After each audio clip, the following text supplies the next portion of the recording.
Welcome to Zen Mind Temple tonight. You will discover a powerful secret, the wisdom that Zen masters have used for millennia to calm the storms of the mind. In the time of the Buddha, seekers wandering along the Ganges already knew how to abide in peace amid chaos. Over the next 2 hours, these ancient truths will pour into your consciousness like moonlight, gently dissolving the fog of anxiety. Adjust your pillow to fully support your body. Relax your shoulders. Let your spine extend naturally like a lotus stem. Now breathe with my inhale and feel cool air caress your nostrils. Exhale and let all tension dissolve with the breath. Feel the air around you shift as we journey back to a valley nestled between mist-covered mountains, where a small Zen temple perches like a bird's nest on the eastern slope. The year is unrecorded, but the bamboo groves surrounding the temple have stood for centuries, their roots drinking from the same spring that nourishes the stone Buddhas in the garden. You are walking beside 2 figures along a path lined with moss, an old monk with a face mapped by laughter lines and a young novice whose eyes dart constantly, as if chasing thoughts he can't quite grasp. The afternoon sun hangs low, painting the clouds in hues of amber and violet, when suddenly the wind rises. At first, it's a gentle sigh through the pine needles, but within moments it builds into a roar that bends the treetops into graceful arcs. The novice clutches his robes, fear tightening his jaw as he watches branches creak under the strain. "Master," he shouts over the howling gusts, "should we not take shelter? The storm will break these trees." The old monk pauses, his gaze fixed, not on the sturdy oaks that groan under the wind's force, but on a cluster of reeds growing along the stream's edge. "Watch closely," he says, his voice steady despite the chaos around them. "Notice how the scene unfolds in your mind's eye. The contrast between the rigid trunks straining against the gale and the slender reeds that bow almost to the ground, only to spring back upright when the wind eases. Feel the dampness of the approaching rain on your skin. Smell the earthy scent of soil waking to moisture. Hear the different notes in the wind's song as it passes through various plants. This storm teaches what years of scripture cannot." The master continues, gesturing toward the dance of the reeds. The oak fights the wind and risks breaking. The reed yields, yet remains unbroken. In this moment, you might recognize echoes of your own life, the times you've resisted change, clung to plans, fought against circumstances beyond your control. Your shoulders tense as you recall deadlines missed, relationships strained, expectations unmettled, the moments when you stood rigid, like the oak, refusing to bend. The Buddha once said, "In the world, there is nothing softer and weaker than water. Yet for attacking that which is hard and strong, nothing can surpass it." Tao Te Ching. Though embraced in Buddhist teachings, this truth reveals itself in the storm. Strength lies not in resistance, but in adaptability. The water that crashes against rocks finds its way around them. The reed that bends before the wind survives to sway another day. Modern psychology calls this psychological flexibility, the ability to adapt to changing circumstances without rigidly clinging to expectations. Our brains are wired to seek stability and predictability, which made sense for our ancestors avoiding predators on the savannah. But in today's world of constant change, this ancient survival mechanism becomes a source of suffering. When reality doesn't match our mental maps, our amygdala triggers the fight-or-flight response, flooding our bodies with stress hormones even when no physical danger exists. Notice how your body responds as you think about this. Perhaps a tightness in your chest, a furrowed brow, a clenching in your jaw. These are the physical manifestations of your inner oak, bracing against the winds of life. Now breathe deeply, and with each exhale, imagine softening like the reed, letting your shoulders drop, your forehead smooth, your jaw relax. The storm intensifies, and a particularly strong gust rips a large branch from an oak tree, sending it crashing to the ground just meters away. The novice jumps, but the master remains calm, his eyes still on the reeds. The oak's strength is its weakness, he explains. It believes it can control the wind through force. The reed knows better. It works with the wind, not against it. This is the first lesson. Your resistance to what is creates more suffering than the situation itself. The traffic jam that makes you late, the harsh words from a colleague, the plans that unravel these events are neutral until your mind judges them as bad and then fights against their reality. The reed doesn't judge the wind as good or bad, it simply responds to it. As the rain begins to fall, warm and heavy, the two seekers take shelter under an overhanging rock. The master reaches into his robe and pulls out 2 small cakes of rice, offering one to the novice. When I was young, like you, he says, between bites, I thought enlightenment meant being unshakable, like a mountain that withstands all storms. But mountains erode over time. Rivers carve canyons through them. True stability is not rigidity, but resilience. Neuroscience confirms this wisdom. Studies show that mindfulness practices rooted in this very principle of non-resistance activity in the prefrontal cortex, the part of the brain responsible for flexible thinking and emotional regulation. Meanwhile, they decrease activity in the default mode network, that chatterbox part of our minds that obsesses over the past and future, creating stories about how things should be. Feel the rain tap against the rock above you, creating a rhythm like 1,000 tiny drums.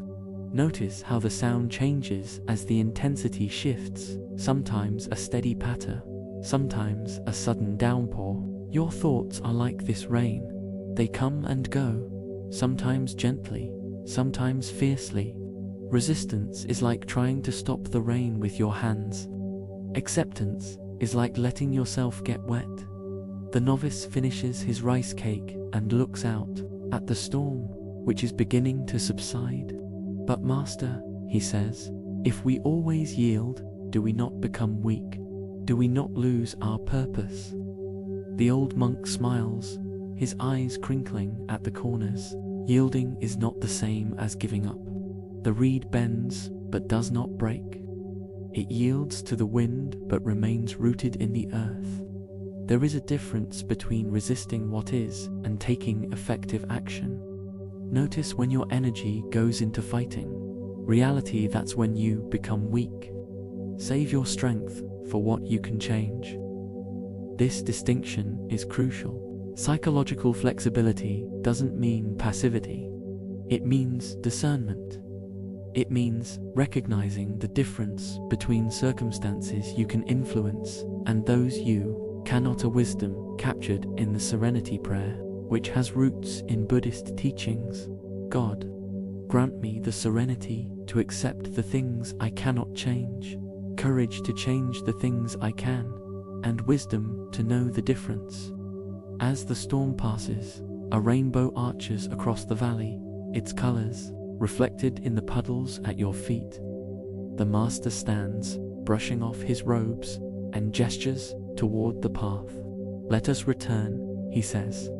The temple needs sweeping, and the garden will need tending after the rain. On the walk back, notice how the world smells fresh, alive, cleansed.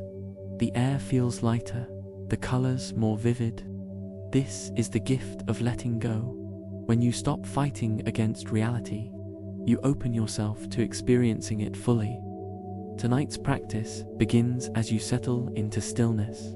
Close your eyes if that feels comfortable, and take 3 deep breaths, inhaling through your nose, exhaling through your mouth. With each exhale, feel yourself becoming heavier, more grounded, like the roots of the reed anchoring you to the earth. Now, bring to mind a situation in your life that is causing you stress, a conflict with someone, a problem at work, a worry about the future.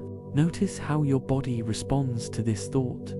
Perhaps a tightness in your chest, a knot in your stomach, a tension in your shoulders. This is your inner oak bracing against the wind. Instead of pushing this feeling away or dwelling on it, simply observe it with curiosity, as the novice observed the storm. Say to yourself silently, "This is what resistance feels like." Notice the thoughts that arise, judgments, criticisms, shoulds, and recognize them as just thoughts, not facts. Now, imagine yourself as the reed in the wind. With your next exhale, let your body soften around the stress. You don't have to solve the problem or make the feeling go away. You just have to let yourself bend with it. Feel the tension in your body easing, not because the situation has changed, but because your relationship to it has. Repeat silently, "I am like the reed, strong in my flexibility, rooted in my presence." Breathe in this truth, and breathe out any remaining resistance. Stay with this feeling for a few moments longer, allowing yourself to rest in the wisdom of non-resistance. The storm of your mind may continue, but you no longer need to fight it. Like the reed, you can bend without breaking, yielding to what is while remaining rooted in your own strength. As we prepare to move forward, carry this image with you. The next time you feel yourself tensing against life's winds, remember the valley after the storm, the rainbow, the cleansed air, the unbroken reeds standing tall. This is the peace that awaits when you stop fighting and start flowing. The path back to the temple grows brighter as the sun emerges from behind the clouds. The master and novice walk side by side, their footsteps light on the damp earth. Ahead, the temple gates stand open, inviting them home, and in this moment, you realize that home is not a place, but a state of being, present, flexible, and open to whatever comes next. As the temple gates close softly behind you, the scent of jasmine replaces the rain-kissed earth. The evening light filters through paper screens, casting patterns that dance like fireflies on polished wooden floors. You find yourself in a small tea room where steam curls from a clay kettle, singing softly on a low stove. Seated at a low table are two figures: a tea master whose hands move with the economy of water flowing downhill, and a scholar dressed in robes embroidered with symbols of knowledge, his posture rigid with the weight of his learning. The scholar has traveled from the capital, where his reputation for memorizing sacred texts has made him famous. He has come to debate the finer points of Buddhist doctrine with the tea master, whose simple reputation for making excellent tea has somehow reached even the royal court. "I have studied all the sutras," the scholar announces, placing a stack of scrolls beside him that towers like a small mountain. "But people tell me a simple tea master understands the essence of Buddhism better than I. I must see if this is true." The tea master says nothing. Instead, he reaches for a small unglazed cup and begins to pour steaming green tea. He fills the cup until it overflows, the hot liquid spilling onto the table and into the scholar's lap.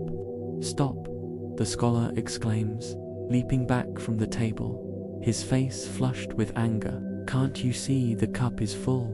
No more will fit." "Exactly," the tea master replies, setting down the kettle with a soft clink. "You come to me with a cup already full of your own opinions, your own knowledge, your own ideas about what is true. How can I show you anything new when you have no room for it? Feel the warmth of the spilled tea on your skin. Hear the scholar's quick breathing, rapid breathing. Notice the way the tea master's hands remained steady, as if he knew exactly what would happen. This moment holds a mirror up to your own mind that is often so full of assumptions, judgments, and already knowing that it cannot receive the wisdom that surrounds it. The Buddha taught, when you realize how perfect everything is, you will tilt your head back and laugh at the sky. Diamond Sutra. This perfection is not about everything being good in the way we usually think. It's about seeing things as they are, without the filter of our pre-existing ideas. The scholar's cup was full of these filters. He saw the tea master not as he was, but as a potential opponent to be defeated in debate. Modern psychology calls this confirmation bias, our tendency to seek out information that confirms what we already believe and ignore or dismiss anything that contradicts it. It's a survival mechanism that helped our ancestors quickly categorize situations as safe or dangerous. But in today's complex world, it creates a prison of fixed thinking. Our default mode network, the part of the brain that runs on autopilot constantly, reinforces our existing mental models, making it difficult to see new possibilities. Notice how this plays out in your own life. When someone offers feedback, do you immediately defend yourself, already formulating your response before they've finished speaking? When you encounter a new idea, do you judge it through the lens of what you already know, instead of approaching it with curiosity? These are the ways your cup is already full, preventing you from receiving something that might transform you. The scholar stares at the spilled tea, his anger fading into something like recognition. I see, he says slowly, dabbing at his robes with a handkerchief. You are saying that my knowledge has become a barrier, not a bridge. The tea master nods, refilling the now empty cup with care, stopping precisely at the brim. Knowledge is like a finger pointing at the moon. If you focus only on the finger, you will miss the moon. He pushes the cup toward the scholar. Drink, not as someone who knows, but as someone who is willing to taste. Feel the warmth of the cup in your hands as you imagine taking it. Notice the aroma of the tea, grassy, slightly sweet, with hints of spring flowers. Let go of any ideas about what tea should taste like, and simply experience it. This is the practice of beginner's mind shoshin in Zen Buddhism, mind that is open, curious, and free from preconceptions. Neuroscience shows that approaching new experiences with beginners' mind activates the hippocampus, the part of the brain responsible for learning and memory, while quieting the amygdala's fear response. When we let go of the need to be right or to already know, we enter a state of neuroplasticity. Our brains become more flexible and capable of forming new neural connections. The scholar takes a sip, his eyes widening slightly. This is not like any tea I've had before, he admits. Or perhaps it is, the tea master replies, refilling his own cup. Perhaps all tea is like this, but you have never truly tasted it before. You have been too busy comparing it to other teas, judging whether it is good or bad according to your standards. This is the heart of the second lesson. Your ideas about things prevent you from experiencing them as they are. A sunset is never just a sunset. It's not as beautiful as yesterday's, or exactly what I needed today, or going to mean rain tomorrow. A conversation is never just a conversation. It's trying to impress me, or she doesn't understand me, or I should have said something smarter. We overlay our experiences with so many layers of thought that we miss the direct experience itself. The scholar finishes his tea, placing the cup back on the table with a sense of reverence he didn't have before. Teach me how to empty my cup, he says. The tea master smiles, beginning to prepare another serving. It is simpler than you think. Notice when you are holding tightly to an idea, when you find yourself thinking, I know, or that's not right, or this should be different. In those moments, pause, breathe, and ask yourself, what would it be like to let go of this for just a moment? What might I see if I didn't already know? Notice how your body feels when you hold tightly to an idea, perhaps a tightening in your chest, a furrowed brow, a rigid posture. Now breathe deeply, and with each exhale, imagine loosening your grip, softening your resistance, creating space in your mind. This is not about abandoning your beliefs. It's about holding them lightly, with the understanding that they are maps, not the territory.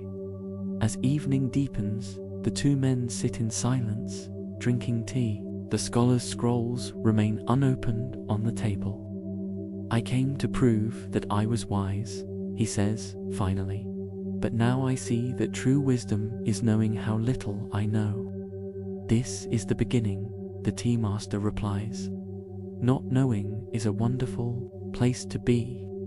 It is where learning happens, where discovery lives, where the world reveals itself as it is, not as you think it should be.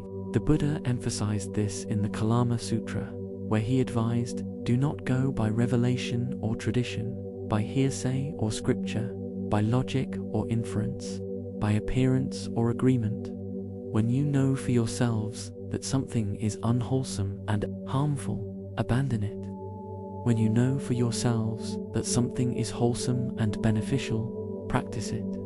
This requires an empty cup and openness to experience things directly, without the filter of what we've been told is true. Tonight's practice builds on the flexibility you cultivated with the reeds, now turning that flexibility toward your thinking. Begin by sitting comfortably, allowing your eyes to close or soften their focus. Take 3 deep breaths, feeling your body becoming heavier and more present with each exhale. Bring to mind an opinion or belief. You hold strongly something you are absolutely sure is true. It might be about politics, religion, relationships, or even something seemingly small, like the right way to do something. Notice how this belief makes you feel, perhaps proud, secure, righteous. Notice how it defines you in some way, creating a boundary between I and not I. Now, for just a moment, imagine setting this belief down as if it were a physical object you've been holding in your hands. You don't have to abandon it forever. Just set it down temporarily, creating a little space around it. Notice how this feels in your body. Do you feel vulnerable, anxious, lighter? From this space of not knowing, ask yourself, what might I be missing when I hold so tightly to this belief? Who might I be able to connect with if I could set this down, even temporarily? What new possibilities might open up? You don't need to find answers to these questions. The practice is simply in creating the space, the empty cup that allows them to be asked. It's in remembering that your beliefs are tools, not truths, that they can serve you, but they don't define you. Take another deep breath, and if it feels right, pick your belief back up, this time, holding it more lightly, with an awareness that it is one perspective among many, not the final word on reality. The scholar leaves the temple as the moon rises, his scrolls still unopened. He walks more slowly than he arrived, his posture no longer rigid but relaxed, as if a great weight has been lifted from his shoulders. He doesn't know it yet, but his journey has just begun, not a journey of accumulating more knowledge, but of letting go of what he thought he knew, making space for something far more profound. As we move forward, carry this image of the empty cup with you. Notice throughout your day when your cup is full, when you're not really listening, not really seeing, not really experiencing, because your mind is already made up. And remember that emptying your cup is not a one-time event, but a moment-by-moment, choice to meet each experience with fresh eyes, an open heart, and the wisdom to know that you don't have to have all the answers. The tea master cleans the cups slowly, each movement a meditation. Outside, the moon rises higher, its light spilling through the window onto the table where the spilled tea has left a faint stainer, reminder that even our mistakes, our moments of being too full, can become teachers if we let them. The moon's light follows you as you move from the tea room into a quieter part of the temple, where a single lantern glows like a captured star. Through an open door, you see an elderly nun sitting cross-legged on a straw mat, her hands moving with deliberate care over a small bronze mirror. The mirror's surface is clouded with age and grime, yet, in the places her cloth has touched, it reflects the lantern's light with surprising clarity. Beside her stands a young woman with tears streaming down her face, her hands clenched into fists at her sides. "Nothing helps," she sobs. "I've prayed, I've meditated, I've tried to forget, but I still feel it, this anger, this hurt. It's like it's written on my heart, and I can't erase it." The nun doesn't look up from her work. She dips her cloth in a basin of water scented with sandalwood, wrings it gently, and continues to wipe the mirror in small, circular motions. "When this mirror was new," she says softly, "it reflected everything perfectly, the mountains, the clouds, the faces of those who looked into it.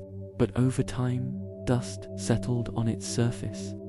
Not because the mirror itself became flawed, but because that is the nature of things dust collects. It is not the mirror's fault, nor is the dust an enemy. It is simply what happens. Feel the coolness of the stone floor beneath you. Smell the sandalwood mingling with the scent of jasmine from the tea room. Hear the soft rasp of cloth against metal." The young woman's grief is palpable. A heavy weight in the air, but so is the nun's calm. A steady presence that doesn't seek to fix or comfort, but simply to witness. The Buddha taught our life is shaped by our mind. We become what we think. Suffering follows an evil thought as the wheels of a cart follow the oxen that draw it. This truth is reflected in the mirror. Our minds are like that bronze surface, naturally clear and reflective, but easily obscured by the dust of unwholesome thoughts, emotions, and memories. The anger, hurt, and resentment we carry are not part of our true nature any more than dust is part of the mirror's essential quality. Modern psychology explains this through the concept of emotional conditioning. Just as dust accumulates on a mirror left untouched, emotional patterns build up in our neural pathways through repetition. When we experience a hurtful event, our brains create strong neural connections between the memory, the emotions it triggers, and our physical reactions. Each time we revisit the memory or even encounter something that reminds us of it, these connections strengthen, making the emotional response more automatic, more ingrained, until it feels like an unchangeable part of who we are. Notice how this works in your own body. Think of a memory that still carries emotional charge. A time someone hurt you, betrayed you, or disappointed you. Notice how your chest tightens, your breath quickens, your jaw tightens. These physical sensations are the result of those strengthened neural pathways firing automatically, like a well-worn trail in a forest that your thoughts can't help but follow. The young woman watches the nun work, her sobbing slowing to occasional sniffles. "But the dust can be wiped away," she says, more to herself than to the nun. "Exactly," the nun replies, finally looking up. Her eyes are dark and deep, reflecting the lantern light like the mirror she tends. The mirror's ability to reflect is never lost, even when it is covered in dust. It is simply temporarily obscured. So it is with your heart. The love, the clarity, the peace you seek are not things you need to acquire, they are already there. Beneath the dust of your hurts and anger, they only need to be uncovered. She sets the mirror down gently, turning it so the young woman can see both its clouded and clear sections. Look here, she says, pointing to a particularly dirty spot. This is like your anger toward your brother. It obscures your view, makes it hard to see him, clearly hard to see anything clearly. But the mirror itself is unchanged, and when I wipe away the dust, she continues, cleaning that spot until it shines, the reflection is restored. Not because I created something new, but because I removed what was blocking the light. This is the third lesson. Your negative emotions are not part of your essence. They are temporary obscurations, like dust on a mirror. Just as the mirror doesn't become bad when dust collects, you are not a bad person because you feel anger or resentment. These emotions are simply energy in motion, thoughts and sensations that arise and fall away unless we cling to them, allowing them to accumulate like dust on a neglected mirror. The young woman reaches out a tentative hand, touching the edge of the mirror but not its surface. How do I wipe away the dust? She asks. It feels like the hurt is part of me now. The nun smiles, a gentle curve of her lips that crinkles the corners of her eyes, not by force. If I scrubbed this mirror too hard, I would scratch it. If I ignored the dust, it would build up until the mirror was useless. The middle way is to tend to it regularly, with care and without judgment. She dips her cloth again and offers it to the young woman. Try. Watch as the young woman takes the cloth, her hands still trembling slightly as she touches it to the mirror. At first, her movements are awkward, too forceful, as if she's trying to punish the dust for being there. The nun places a hand gently on hers, guiding it into slower, more deliberate motions. Feel the cloth against the metal, she says. Notice the resistance where the dust is thickest. Breathe into it, don't fight it. Feel your own hands mimicking this motion. The sensation of cloth against a hard surface. The subtle give as grime is lifted away. This is the physical sensation of releasing emotional dust, not through force or denial, but through gentle, persistent attention. Neuroscience confirms what the nun knows intuitively. Mindfulness practice. This act of gentle attention actually changes the brain. It increases activity in the prefrontal cortex, which helps regulate emotional responses, and decreases activity in the amygdala, the brain's fear center. Over time, this creates new neural pathways, making it easier to respond to emotional triggers with awareness rather than automatic reaction. It's like creating a new trail in that forest of neural connections, one that leads away from habitual suffering. The young woman wipes the mirror in silence, her breathing gradually slowing and deepening. When she finally looks up, there are still tears in her eyes, but they are softer now, not filled with the sharpness of anger. It's not perfect, she says, looking at the mirror's surface, which is now half clear, half clouded. Nor are you, the nun replies, taking the mirror and setting it on a shelf where the moonlight can reach it.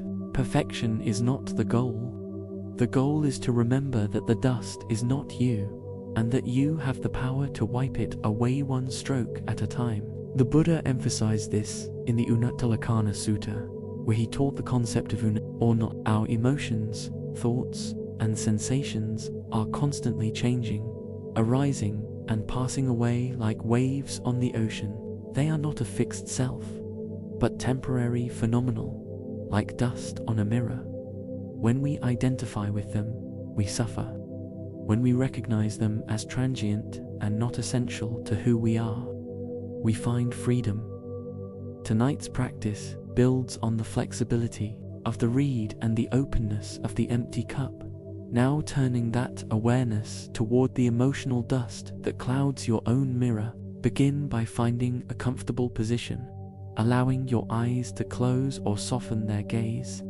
Take 3 deep breaths, feeling your body becoming heavier and more present with each exhale. Bring to mind an emotion that has been weighing on you: resentment, grief, regret. It might be directed toward someone else, toward yourself, or toward circumstances. Notice where you feel this emotion in your body, not as a story, but as a physical sensation. Is it a tightness in your chest, a burning in your throat, a knot in your stomach? Imagine now that this sensation is like dust on a mirror, the mirror of your true nature, which is clear, peaceful, and unchanging. The dust is not the mirror, but it obscures your ability to see clearly. With your next inhale, imagine breathing in cool, cleansing air, directing it toward the place in your body where you feel the emotion. With your exhale, imagine a gentle cloth wiping away a little of that dust. You're not trying to make the emotion disappear completely. That would be like scrubbing too hard. You're simply acknowledging its presence and tending to it with care. As you continue to breathe, say silently to yourself with each exhale, "This is just dust. It is not who I am. I can tend to it with kindness." Notice if resistance arises. Part of you thinks, "This is too important to let go of," or "I have a right to feel this way." That resistance is just more dust. Acknowledge it, and then return to your breath, to the gentle wiping motion. Remember that this practice is not about suppressing or denying your emotions. It's about creating a little space between you and them, recognizing that you are the mirror, not the dust. The emotion may still be present, but it no longer defines you. Continue this practice for a few more breaths. Then take 1 deep breath in and exhale completely, letting go of any effort. Rest in the awareness that your true nature, clear, peaceful, unchanging, is always present. Beneath whatever dust may have accumulated, the young woman stands to leave as the first light of dawn begins to tinge the eastern sky. She doesn't look completely transformed. Her eyes still carry the weight of her sorrow, but there's a softness in her posture, a lightness in her step that wasn't there before. "I'll come back tomorrow," she says, "to help clean the mirror." The nun nods. The mirror will still be here, and so will the dust. That is the nature of things. But so is the possibility of cleaning it again and again. As you move forward from this place, carry the image of the mirror with you. Notice throughout your day when emotional dust is accumulating, when you feel yourself reacting automatically, when a memory triggers old pain, when anger or resentment arises. In those moments, pause, breathe, remember that you are not the dust, but the mirror, and that you have the power to tend to yourself with the same care the nun showed for her mirror. The nun carefully wraps the mirror in a soft cloth and places it back on its shelf as the sun rises, painting the sky in streaks of pink and gold. The dust will return, of course. It always does. But for now, in this moment, the mirror and the nun are both at peace with what is. As the sun climbs higher in the sky, painting the temple courtyard with golden light, you find yourself drawn to a path that winds up the mountain behind the monastery.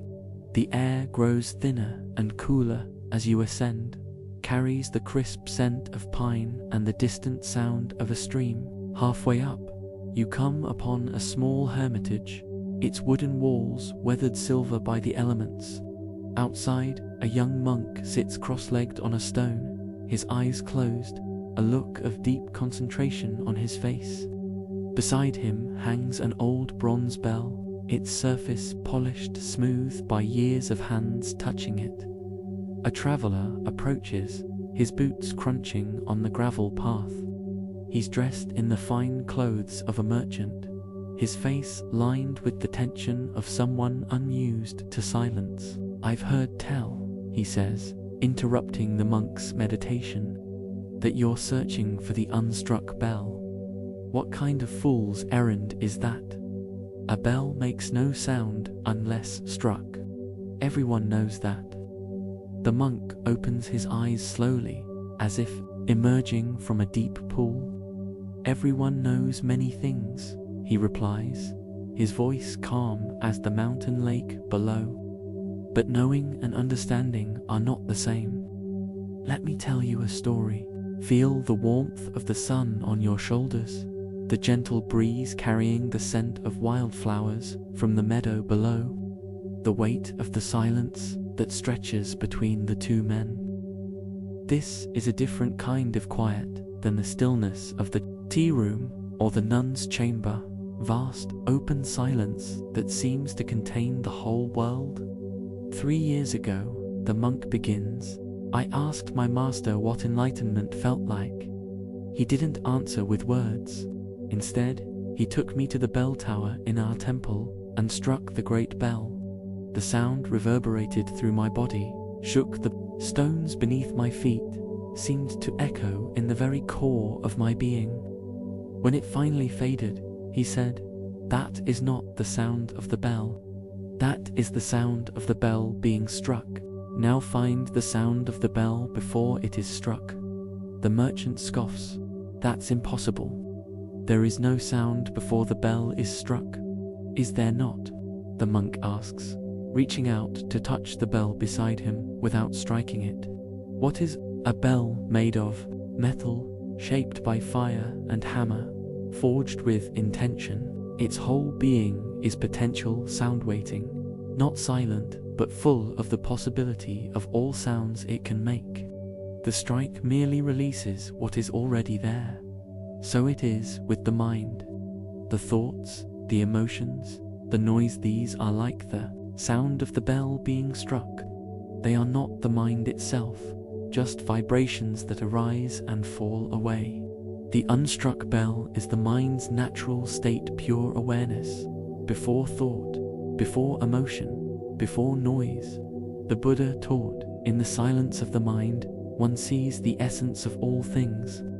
Udina 8.3. This silence is not the absence of sound, but the presence of something deeper, the ground of being from which all sounds, all thoughts, all experiences arise. It is the unstruck bell, the pure potential that exists before anything is manifested. Modern neuroscience refers to this as the default mode network's resting state of awareness that is not focused on the external world or on internal thoughts, but simply is. Studies show that experienced meditators can enter this state at will, activating parts of the brain associated with self-awareness and deactivating the regions responsible for narrative thought. In this state, the brain consumes less energy, operates more efficiently, and experiences a sense of wholeness and connection that is often missing in our busy, thought-filled lives. Notice how this feels in your own body. Think of a moment when you were completely absorbed in something, a beautiful sunset, a piece of music, a moment of deep connection with another person, when the voice in your head fell silent and you were just present. That is the unstruck bell, the sound of your own true nature. It is always there, beneath the constant chatter of your thoughts, waiting to be noticed. The merchant looks skeptical, but there's a flicker of curiosity in his eyes. If this unstruck bell exists, why can't we hear it? Because we are too busy listening to the struck bell, the monk replies. We chase the sound, try to hold on to it, fear it's fading. We do the same with our thoughts and emotions, clinging to the pleasant ones, pushing away the unpleasant ones. never resting in the space between them. But that space is where the unstruck bell lives. He stands, stretching his legs after his long meditation. Come with me. I think you need to hear something. Follow them as they walk down a narrow path to the stream you heard earlier. It tumbles over smooth stones, creating a constant, rushing sound that fills the air. Listen to the water, the monk says. What do you hear? The stream, the merchant replies, as if stating the obvious. Listen deeper, the monk encourages. Feel yourself leaning in, focusing on the sound, the rush of water over stones, the gurgle of eddies, the splash of droplets falling into pools.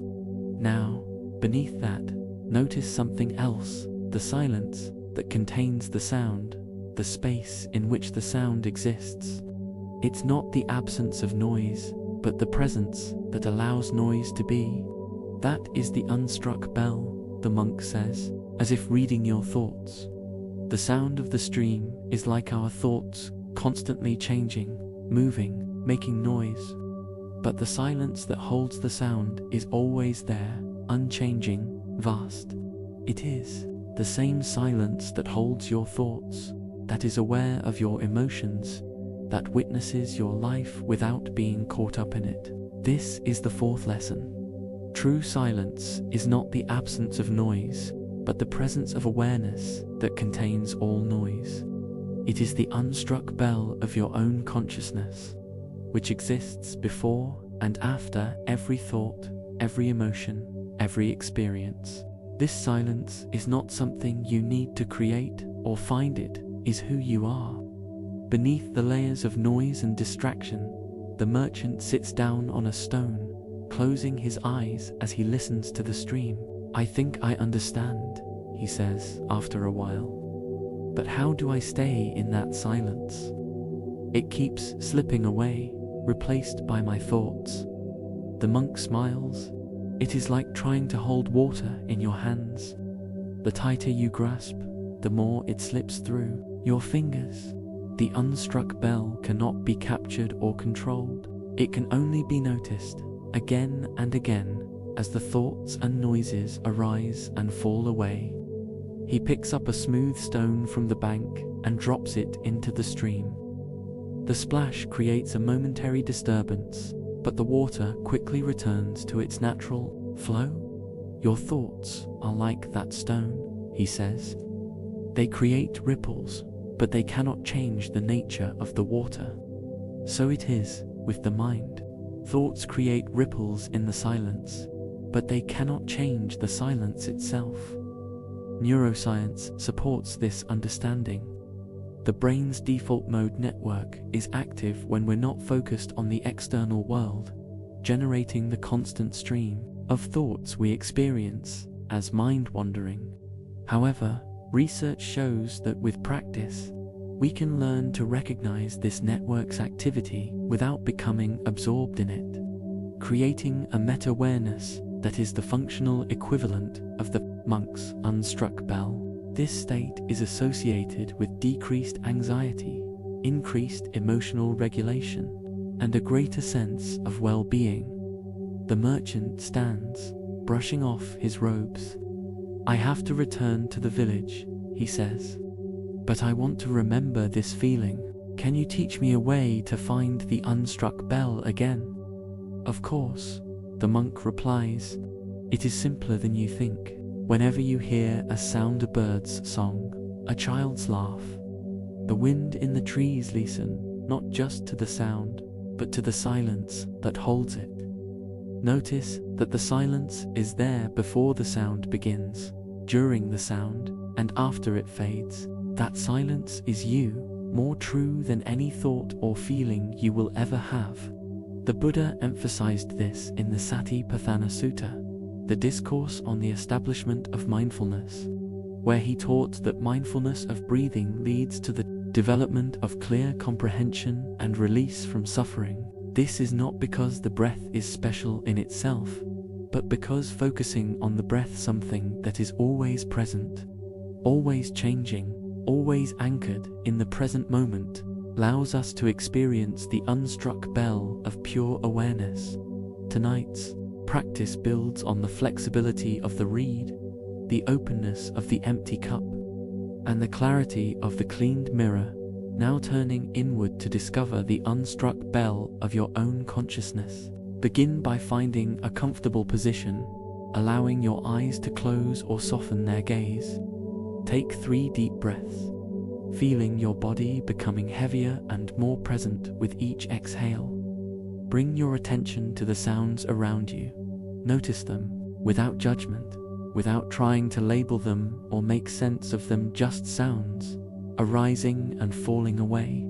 It might be the hum of a distant appliance, the rustle of leaves outside your window, the sound of your own breathing. Now, shift your focus slightly. Instead of listening to the sounds, listen through them to the silence that contains them. This is not the silence between sounds, but the silence that is always present. The space in which all sounds appear and disappear. Notice that this silence is not empty. It is alive, vibrant, full of presence. It is the unstruck bell of your own awareness, the part of you that is aware of the sounds, aware of your thoughts, aware of your feelings, but is not itself a sound, a thought, or a feeling. As thoughts arise and they will, don't push them away. Instead, notice them as just another kind of sound, arising in the silence of your awareness. They are like leaves floating down a stream. You can watch them pass by without jumping in after them. With each breath, return to the silence, to the unstruck bell that is your true nature. Say silently to yourself, "This silence is me. These thoughts are just passing sounds." Continue this practice for a few more moments, resting in the awareness that you are not your thoughts, not your emotions, not the noise of your mind. You are the silence that holds them all, the unstruck bell that is always ringing with the pure sound of being. The merchant leaves the monk beside the stream, walking back down the mountain with a lighter step, his mind quieter than it has been in years. He doesn't know if he'll remember the lesson tomorrow, when the demands of his business, the noise of the marketplace, the worries of his life return. But for now, he carries the sound of the unstruck bell in his heart, a memory of what it feels like to be truly at peace. As you move forward from this place, carry the image of the unstruck bell with you. Notice throughout your day the moments of silence that exist beneath the noise, the pause between sentences, the breath between thoughts, the stillness that is always there if you take a moment to notice it. In those moments, remember, that is not empty space. That is you, in your most authentic form, the unstruck bell, waiting to be heard.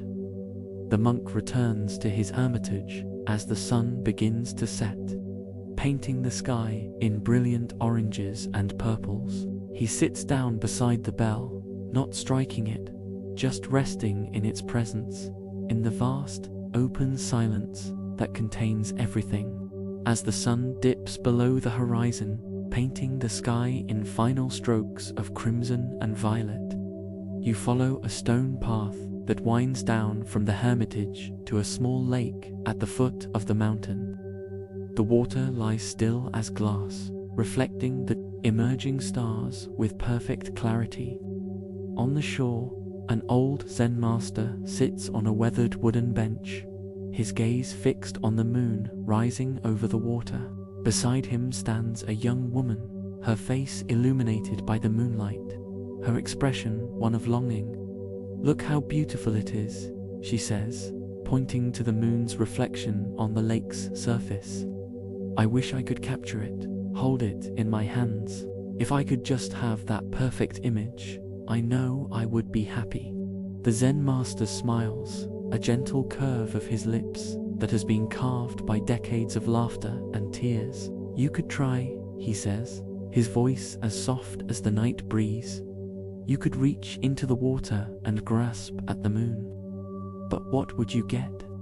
a handful of water, and the moon would still be there, just beyond your reach. Feel the cool night air on your skin, the dampness of the grass beneath your feet, the way the moonlight shimmers on the water like a trail of diamonds.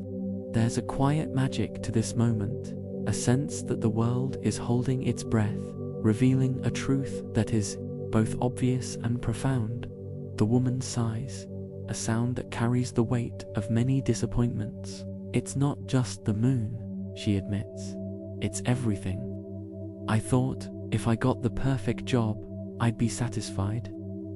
Then I thought it was the perfect relationship. Then a bigger house, more money, more recognition, but nothing lasts.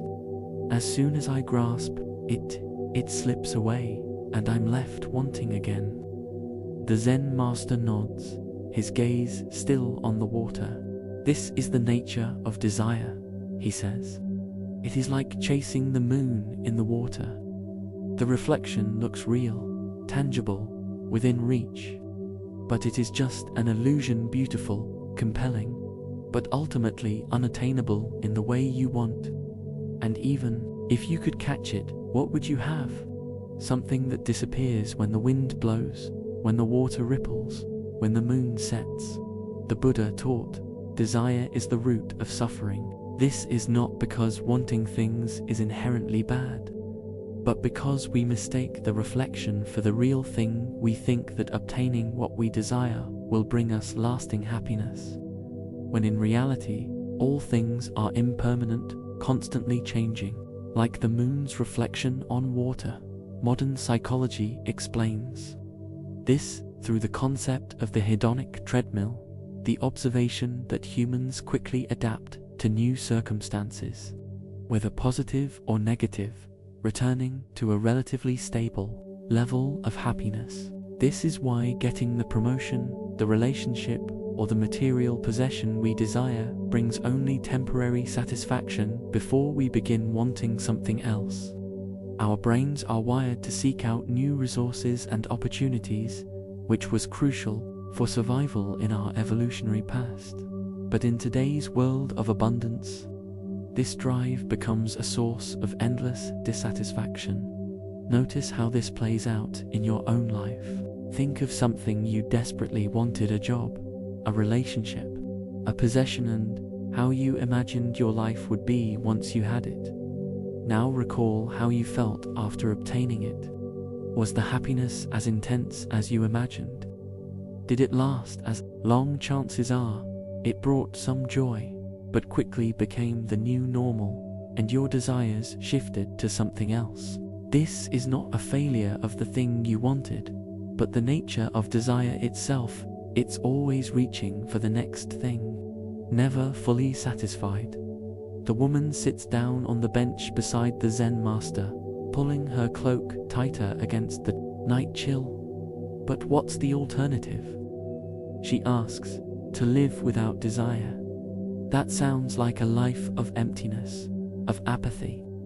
Not at all, the Zen master replies, turning to look at her for the first time. There is a difference between desire and craving. Desire is natural. Hunger tells us to eat, thirst tells us to drink, love draws us to connection. These are the body's way of guiding us toward what we need. Craving is something else. It is desire that has become confused, that believes the object of desire will complete us, will bring us lasting happiness, will fix what we perceive as wrong with ourselves. He reaches down and picks up a small stone, tossing it gently into the lake. The moon's reflection ripples and distorts, then slowly reforms as the water settles. The moon is still there, even when the reflection is disturbed, he says. So, it is with what we truly need: security, connection, meaning. These are like the real moon, always present, always available, but we chase their reflections in the water money status, approval, thinking they are the real thing. This is the fifth lesson. The objects of your craving are like the moon in water, beautiful reflections of what you truly need. but not the thing itself. When you recognize that what you seek is already within you and all around you in its true form, you can stop chasing reflections and begin to experience the real thing. The woman watches as another stone, this one thrown by a child playing on the far shore, disturbs the water again. But how do I tell the difference between desire and craving? She asks. They feel the same in my body. The Zen master smiles. Notice the tension. Craving is accompanied by a sense of lack, of incompleteness, of I will be okay when it is future-oriented, always looking for happiness, just around the corner. Desire without craving is present-oriented, experiences the wanting without the suffering, like appreciating the moon's reflection without needing to grasp it. He stands, offering her a hand. Come with me. Let's visit the temple garden. There's something I want to show you. Follow them as they walk through the temple gates, past the sleeping quarters where monks and nuns rest, to a small garden illuminated by paper lanterns. In the center of the garden stands a large bronze mirror, its surface polished to a high shine. Beside it grows a beautiful peony, its petals unfolding in the night air. Look in the mirror, the Zen master says.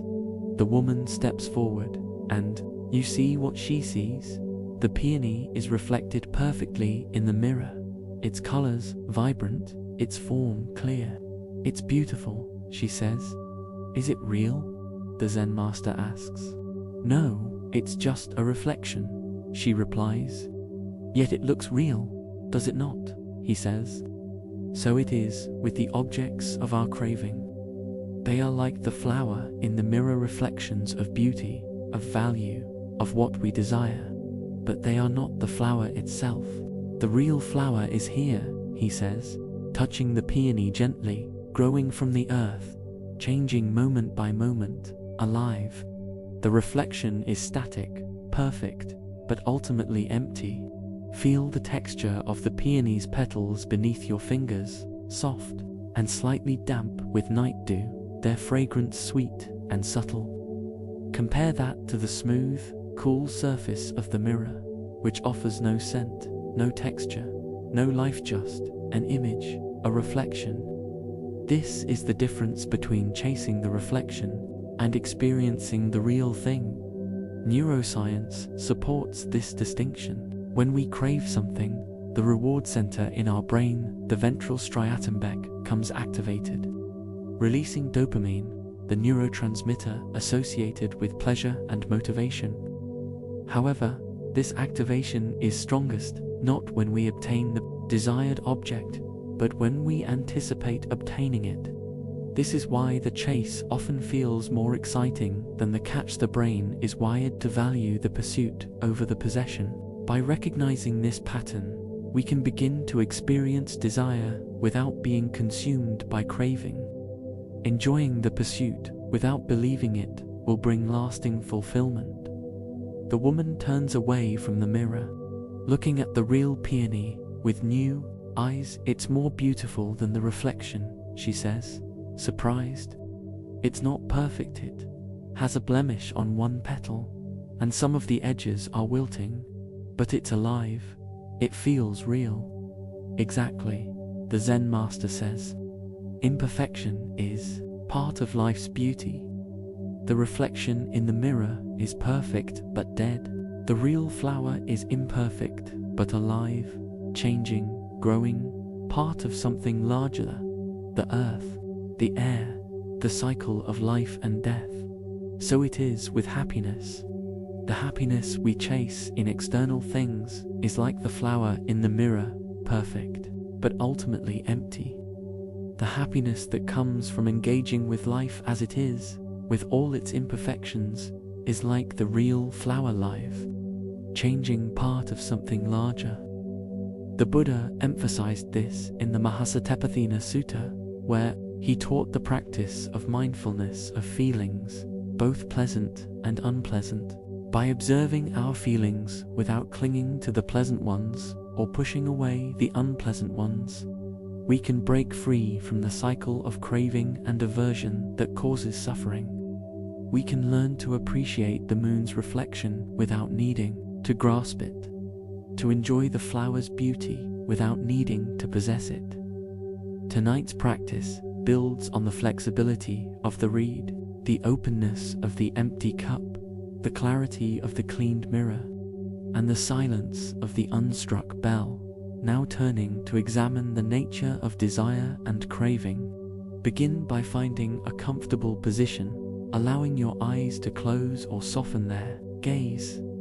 Take 3 deep breaths, feeling your body becoming heavier and more present with each exhale.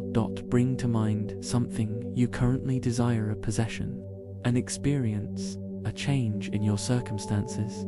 It might be something small, like a favorite food, or something larger, like a promotion or a relationship.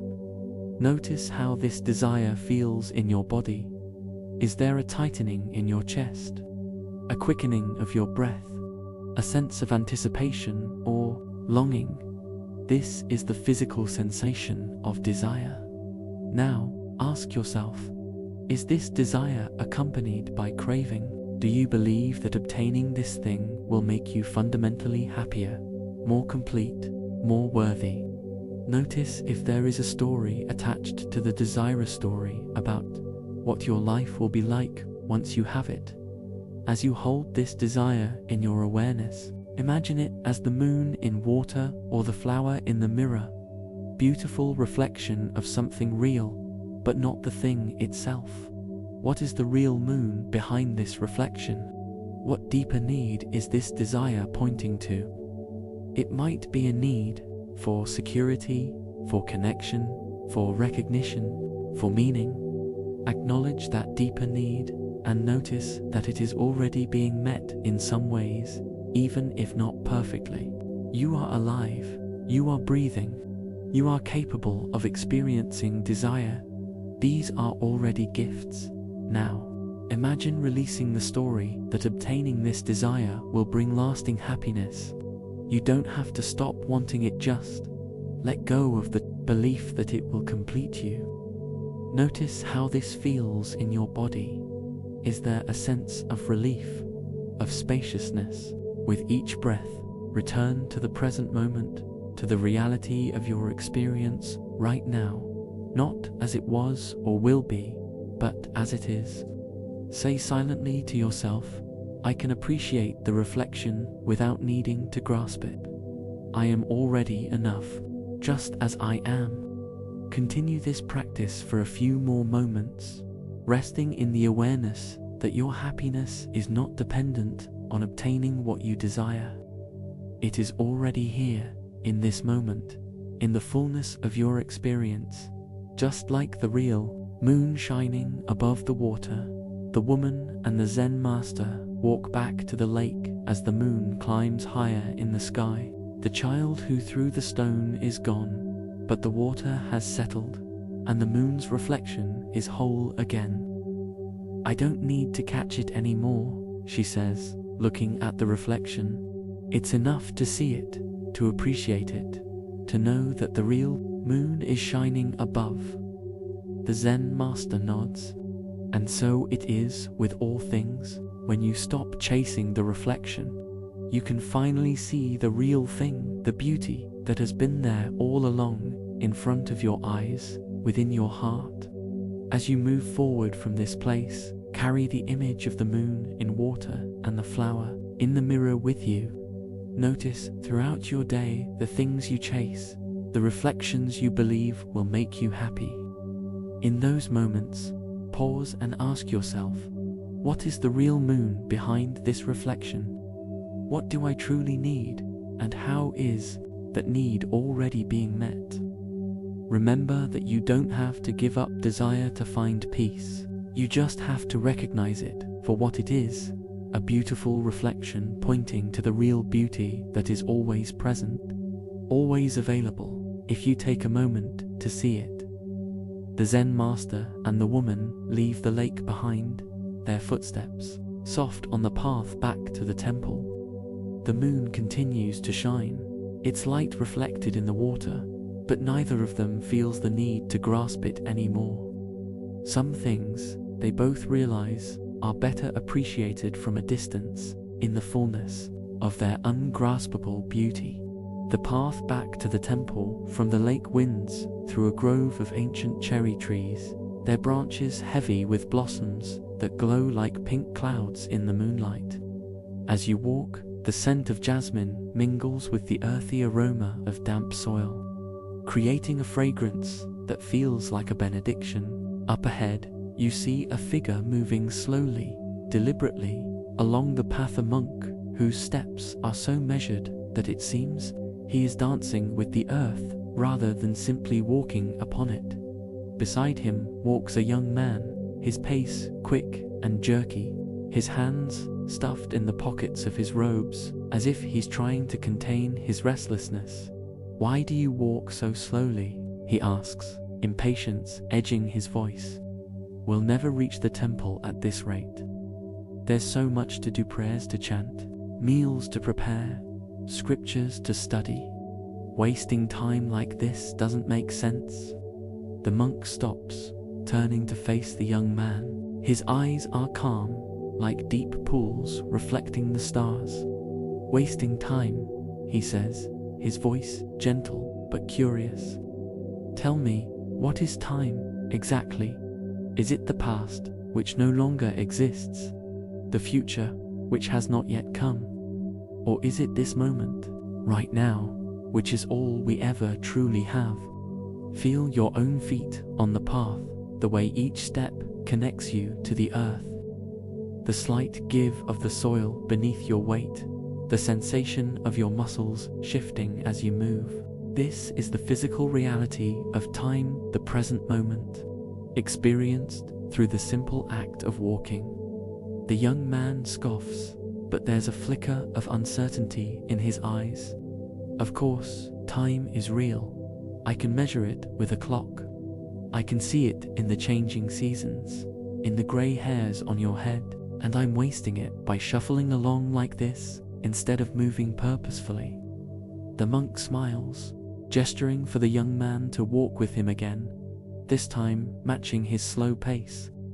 "Purposeful movement is not the same as hurried movement," he says.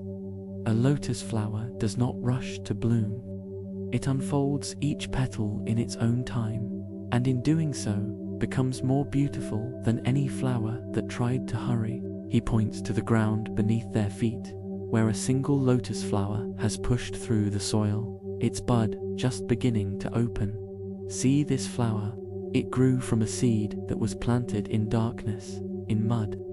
It did not regret the darkness, nor did it rush toward the light. It simply grew, moment by moment, step by step, until it emerged into the sun. Each step of its growth was sacred, necessary, complete in itself." The Buddha taught, the past is already gone, the future is not yet here. There's only one moment for you to live, and that is the present moment. This is the essence of mindfulness, practice of being fully present in each moment, recognizing that the past is just a memory, the future just a thought, and only the present is real. Modern psychology confirms the wisdom of this teaching. Research shows that our brains are not designed to focus on more than one thing at a time. When we dwell on the past or worry about the future, we are not fully present in the current moment, which leads to stress, anxiety, and a decreased sense of well-being. This is because the default mode network, the part of the brain associated with mind-wandering and self-referential thinking, becomes overactive, consuming mental energy and creating a sense of disconnection from our immediate experience. Notice how this plays out in your own life. How often do you eat a meal while thinking about work? Or have a conversation while planning what you'll do next? Or walk from one place to another without even noticing your surroundings? In these moments, you are not truly living, you are just passing through. missing the beauty and richness of the present moment. The young man continues walking beside the monk, his pace still slower than his natural inclination, but less resistant. "But what about the past?" he asks. "Don't we need to learn from it? And the future, don't we need to plan for it?" "Of course," the monk replies. "The past is a teacher, the future is a guide, but neither is a place to live. Imagine trying to drive a cart while looking only in the rearview mirror or only at the horizon. You would crash. To drive well, you must keep your eyes mostly on the road directly ahead of you." He stops again, bending down to touch the lotus flower gently. This flower does not regret the mud it grew from, but it does not live in the mud anymore. It does not worry about when it will fade, but it does not rush to bloom. It is fully present in its current state, and in that presence it finds its perfection. This is the sixth lesson. Each moment is sacred, complete in itself, containing within it all the wisdom of the past and all the potential of the future. When you learn to walk through life with mindfulness, each step becomes a prayer, each breath a meditation, and even the most ordinary moments become filled with extraordinary beauty. The young man looks at the lotus flower, then at his own feet, then at the path ahead. "I don't understand how to be present," he admits. "My mind keeps wandering to things I should have done differently yesterday, or things I need to do tomorrow. It's like a monkey jumping from branch to branch, and I can't make it sit still." The monk laughs softly. The monkey mind is a common affliction, but there is a way to calm it through the simple act of walking. Watch. He begins to walk again, but this time he moves with an almost ritualistic awareness. "Feel your heel touch the ground first," he says, demonstrating. "Then the ball of your foot, then your toes. Notice the sensation of lifting your foot, moving it forward, placing it down again. With each step, say silently to yourself, lifting, moving, placing." This anchors your mind in the present moment, in the physical reality of your body moving through space. Try this for yourself, even if you're sitting still. Imagine lifting your foot, feeling the muscles engage, the weight shift, then moving it forward, feeling the air around your foot, the anticipation of the next step, then placing it down, feeling the connection to the ground, the sense of stability and support. This simple act of focusing on the physical sensations of walking can bring your mind back to the present moment, away from the distractions of past and future. Neuroscience shows that this kind of mindful movement activates the prefrontal cortex, which is associated with focus and attention, while quieting the default mode network, reducing mind wandering and rumination. Over time, this practice can rewire the brain to be more present-focused, leading to increased feelings of calm, clarity, and contentment. The young man tries walking this way, his brow furrowed in concentration. "It's hard," he says after a few steps. "My mind keeps wandering." "Of course it does," the monk replies. "That's what minds do. The practice is not to prevent the wandering, but to notice when it happens, and gently bring your attention back to your steps, without judgment. It's like training a puppy. Each time it runs away, you calmly bring it back, again and again, until it learns to stay." They walk in silence for a while, the only sounds their footsteps on the path, the rustle of leaves in the breeze, the distant call of a night bird. "I feel different," the young man says eventually. "My body feels lighter, and my mind is quieter. It's like I can think more clearly, but without all the noise." "That is the gift of presence," the monk says. "When you stop living in the past and the future, you free up mental energy to fully engage with the present. You see things more clearly. You make better decisions. You connect more deeply with the world around you and with yourself. The Buddha emphasized this in the Anapanasati Sutta, where he taught the practice of mindfulness, of breathing as a way to cultivate presence and awareness. Just as focusing on the breath anchors the mind in the present moment, so too does focusing on the sensations of walking her practice, known as kinhin in Zen Buddhism. Both practices help to still the mind, allowing us to experience life as it is, rather than as we think it was or should be. Tonight's practice builds on the previous lessons: the flexibility of the reed, the openness of the empty cup, the clarity of the cleaned mirror, the silence of the unstruck bell, and the wisdom of distinguishing between desire and craving. Now turning to the practice of being fully present in each moment through mindful movement. Begin by finding a comfortable position, either sitting or standing. If you're standing, allow your feet to be hip-width apart, your knees slightly bent, your shoulders relaxed. Take 3 deep breaths, feeling your body becoming more grounded and present with each exhale. If you're able to walk, take a few steps, slowly, paying attention to the physical sensations of each movement. Notice the feeling of your heel touching the ground, then the arch of your foot, then your toes. Notice the sensation of lifting your foot, moving it forward, and placing it down again. With each step, say silently to yourself, lifting, moving, placing. If you're sitting, you can still practice this by focusing on the sensations of your feet on the ground, or by moving your fingers slowly, noticing the feeling of lifting, moving, and placing them. As you continue this practice, notice when your mind wanders to the past or the future. This is normal. Just gently bring your attention back to the physical sensations of movement, without judgment. Each time you do this, you are strengthening your present moment muscle, making it easier to stay focused on what is, rather than what was or will be.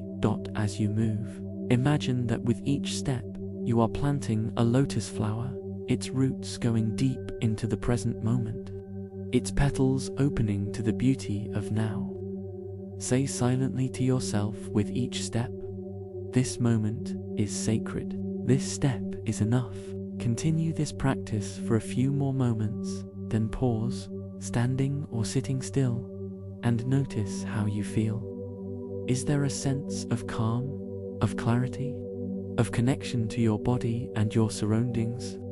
The young man and the monk reached the temple gates as the first hints of dawn begin to lighten the eastern sky. The young man looks back at the path they've walked, then at the monk with a newfound sense of respect. I thought we were just walking, he says, but it feels like we've been on a journey. We have, the monk replies, smiling. A journey into the present moment, which is the only journey there is. The past is a story, the future is a dream. All we ever have is now, and now is enough. As you move forward from this place, carry the practice of mindful walking with you. Whether you're walking to work, to the store, or just around your home, take a few moments each day to walk as the monk did, with awareness, with presence, with the knowledge that each step is sacred. Each moment is a gift. Remember that you don't have to walk slowly all the time, just to walk with awareness when you can. In doing so, you'll discover that the present moment is not something to rush through on the way to somewhere else, but a destination in itself, place of peace, of beauty, of wholeness, where each step is a lotus flower blooming beneath your feet. The monk and the young man enter the temple as the sun begins to rise, its golden light painting the walls and statues with warmth. The young man walks with a newfound sense of calm, his steps lighter, his mind quieter. He doesn't know what the day will bring, but for the first time in a long while, he doesn't need to know. He is present, he is alive, and in this moment, that is more than enough. The rising sun casts long shadows across the temple courtyard as you follow the sound of a chisel striking stone. Near the main hall, a stone mason sits cross-legged on a woven mat, surrounded by shards of pottery. In his hands is a small tea bowl, its surface crisscrossed with fine lines of gold that shimmer like rivers of light in the morning sun. Beside him stands a woman with a face etched with grief, holding a similar bowl, this one in pieces, its handle broken clean off. "It's ruined," she says, her voice trembling as she holds out the broken bowl. "My grandmother made this for me when I was a child. It was perfect, and now it's worthless." The mason looks up from his work, his eyes crinkling at the corners as he smiles. "Worthless," he says, setting down his tools and taking the broken bowl gently in his hands. "Let me tell you a story about this bowl's cousin." He gestures to the repaired bowl beside him, its gold lines catching the light.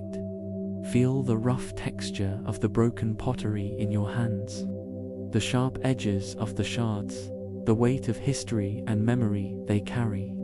Notice the contrast with the smooth, polished surface of the repaired bowl, where the gold lines have transformed its cracks into something beautiful, even sacred. "This bowl," the mason says, holding up the repaired one, "belonged to a monk who lived here many years ago. One day, he dropped it while serving tea to a guest. He was devastated. This bowl had been in his family for generations. He wanted to throw it away, but the abbot stopped him. 'What seems like a flaw,' the abbot said, 'may be a doorway to greater beauty.' The woman scoffs, but there's a flicker of hope in her eyes. 'How can a broken bowl be more beautiful than a perfect one?' she asks. 'It's damaged, imperfect, useless.' The mason carefully places the broken bowl on his workbench and picks up the repaired one, turning it slowly in his hands so the woman can see every angle. "Look closely at these gold lines," he says. "They are not just hiding the cracks, they are celebrating them. This technique is called kintsugi. We don't try to make the bowl look like it was never broken. We honor its history, its journey, the fact that it has been used, loved, even dropped. The gold makes the cracks visible, and in doing so, makes them beautiful." He runs a calloused finger along one of the gold lines. "This bowl was perfect once, in the way all new things are perfect and marked by life, untouched by experience. But now it has character. It has a story. It has been broken and made whole again, stronger and more beautiful for having been broken. Which kind of perfection do you think is more valuable?" The Buddha taught, "Everything is impermanent. Everything is subject to birth and decay." This truth is reflected in the broken bowl. Perfection is not static, not fixed, but a process. The bowl was perfect when it was made, perfect in its use, perfect in its breaking, and perfect in its breaking, and perfect in its repair. Each stage of its existence holds its own kind of wholeness, its own kind of beauty. Modern psychology calls this self-compassion, the practice of treating ourselves with the same kindness and understanding we would offer a good friend, especially when we feel flawed or imperfect. Research shows that people who practice self-compassion are less likely to experience anxiety, depression, and shame, and more likely to have a strong sense of self-worth and resilience. This is because self-compassion allows us to acknowledge our flaws and failures without judgment, recognizing that imperfection is part of the shared human experience. Notice how you respond to your own cracks, the mistakes you've made, the flaws you perceive in yourself, the ways you feel broken or inadequate. Do you criticize yourself harshly, as the woman initially criticized the broken bowl? Do you see these flaws as evidence of your worthlessness or as part of your unique journey, your own kintsugi lines of gold. The woman leans forward, studying the repaired bowl with new eyes. But the gold doesn't make it whole again, she says. The cracks are still there. You can still see where it broke. Exactly, the mason replies, setting the bowl down and picking up a small brush. The cracks are part of its story now. They remind us that it has lived, that it has been loved, that it has survived. Would you erase those memories, those experiences, just to have a perfect bowl? Would you rather be a porcelain dollen, broken, but also unlived? He dips the brush into a small jar of gold paste and begins applying it to the edges of the woman's broken bowl. Your grandmother made this bowl with love. That love is still here, even in the pieces. The break doesn't change that. It just adds a new chapter to its story, a chapter about healing, about resilience, about finding beauty in what was broken. This is the 7th lesson. Your flaws, your wounds, your broken places are not defects, but part of your unique beauty. Like the kintsugi bowl, you are made more precious by the ways you have been broken and repaired, by the gold lines of healing that run through your life. To deny these cracks is to deny your own story, your own strength, your own strength, your own journey.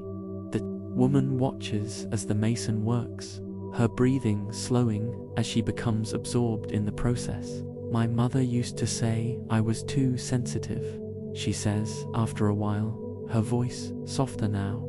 Too quick to cry, too slow to forgive. I always thought that was a flaw, something to fix. But maybe she trails off, looking at the gold lines taking shape on her bowl. Maybe those qualities are part of what makes you who you are, the mason says, setting down his brush to let the gold pastes dry. Sensitivity can be a strength. It allows you to feel deeply, to connect authentically, to see beauty where others might miss it. What you see as a flaw might be your greatest gift, if you learn to honor it rather than hide it. He picks up a chisel and gently taps a piece of the broken bowl into place, the sound like a small bell ringing in the quiet morning. We all have cracks, you know? Some are visible scars from accidents, lines from laughter or worry.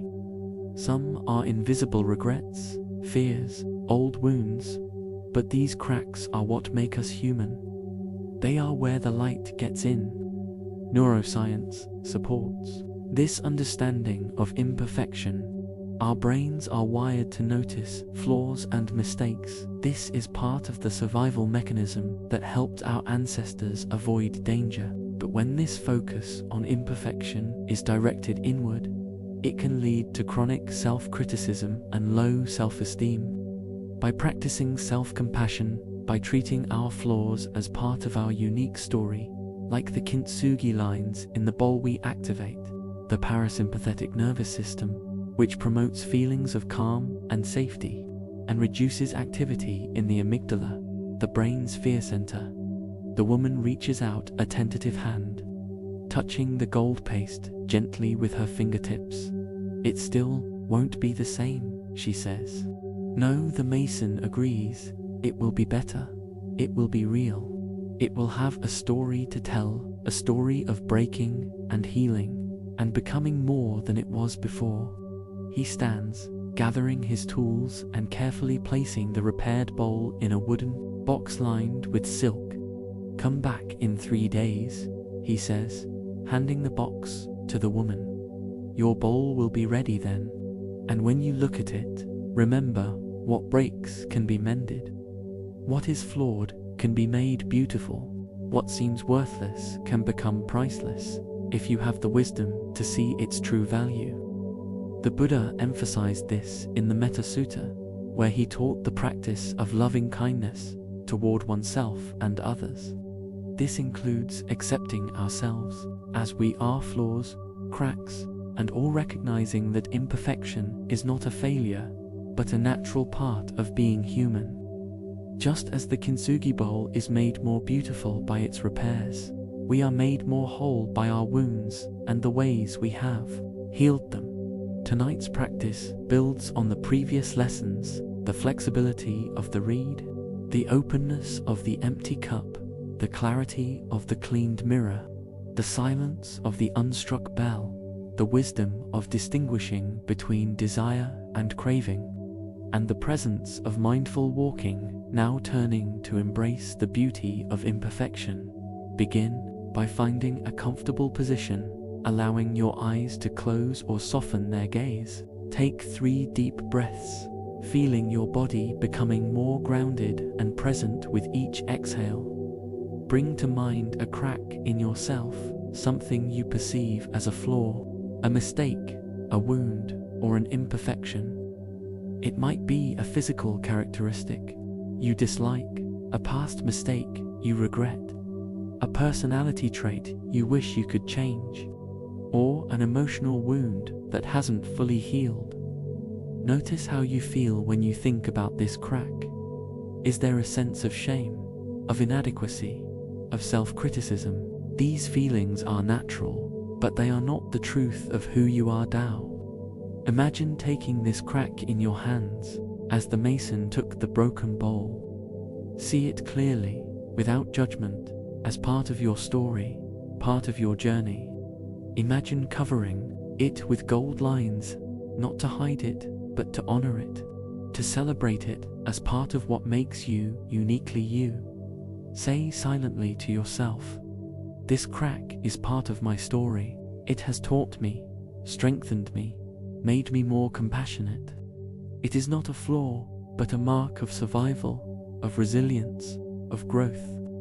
As you continue to breathe, imagine that with each inhale, you are breathing in kindness and acceptance for this part of yourself. With each exhale, you are releasing self-criticism and judgment. Remember that just as the kintsugi bowl is not made less valuable by its cracks, but more so, you are not made less worthy by your imperfections. They are part of what makes you human, part of what allows you to connect with others in their own brokenness, part of your unique beauty. Continue this practice for a few more moments. Then take 1 deep breath in and exhale completely, allowing yourself to rest in the awareness that you are enough, exactly as you are, cracks and all. The woman returns to the mason 3 days later, as promised. When he hands her the repaired bowl, her breath catches in her throat. The gold lines that mend its cracks are not just beautiful, they are perfect.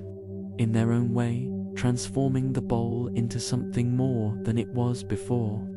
"It's," she says, searching for the right word, "it's more beautiful than it was when it was new." The mason smiles. "That is the magic of kintsugi," he says. "It reminds us that brokenness is not the end of the story. It is often just the beginning of something more beautiful, more authentic, more real." As you move forward from this place, carry the image of the kintsugi bowl with you.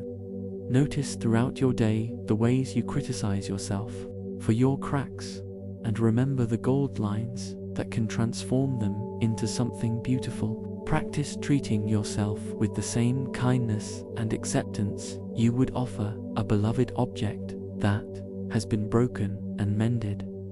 Remember that perfection is not the goal, wholeness is.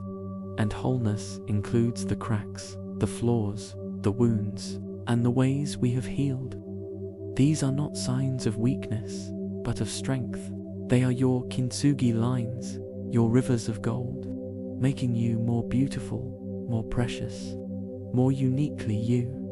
The mason returns to his work as the woman leaves, her repaired bowl held carefully in her hands.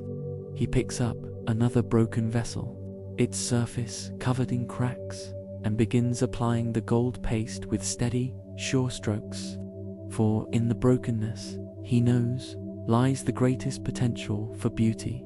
The morning sun has climbed high enough to warm the stone steps of the temple's main hall as you follow the sound of laughter and clinking teacups. Inside, a large room is filled with monks, nuns, and visitors sitting cross-legged on tatami mats, passing around bowls of green tea. At the center, an elderly Zen master with a long white beard sits on a raised platform, his posture upright but relaxed, a small smile playing on his lips as he listens to a scholar standing before him. The scholar is gesturing animatedly, his voice rising with each word as he expounds on complex Buddhist doctrines. "Master," he says, finally pausing for breath, "I have studied the sutras for 30 years. I have debated with the greatest scholars in the land. I understand the concept of emptiness, the nature of suffering, the path to enlightenment. But I am told that there is a deeper truth that cannot be captured in words. Can you explain this to me?" The Zen master doesn't respond immediately. He reaches for a small clay teapot and pours a cup of tea, his movements slow and deliberate. Then he looks up at the scholar and says, simply, "Have you had your tea yet?" The scholar looks confused, even slightly insulted. "I came here seeking wisdom, not small talk about tea," he says. "I want to understand the inexpressible truth. I want to know enlightenment." The Zen master takes a sip of his tea, savoring it for a moment before speaking. "Have you had your tea yet?" he repeats. Feel the warmth of the teacup in your hands, the earthy aroma of the tea filling your nostrils, the sound of the other visitors breathing softly around you. There's a tension in the air, the scholar's frustration, the Zen master's command. In that tension, something is about to shift. The scholar's face reddens with anger. "I don't understand why you keep asking about tea," he exclaims. "This is serious. I have dedicated my life to understanding the Dharma, and you treat me like a child asking silly questions." The Zen master sets down his teacup with a soft clink. "I am not treating you like a child," he says. "I am offering you the only answer there is.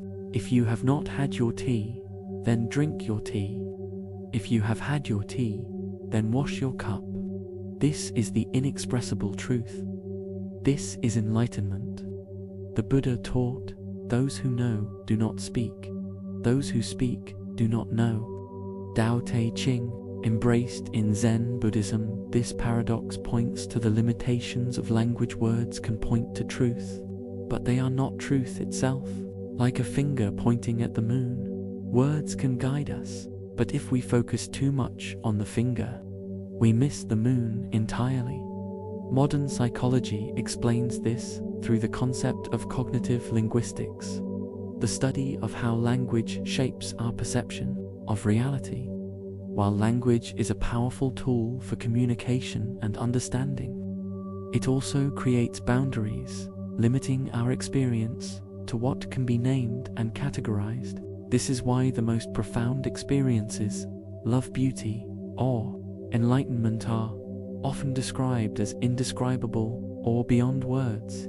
Notice how much of your experience is filtered through language. You don't just see a sunset, you label it beautiful or orange or peaceful. You don't just feel sadness. You tell yourself a story about why you're sad, what it means, how long it will last. These labels and stories are useful, but they are not the experience itself. They are like a map of the territory, not the territory.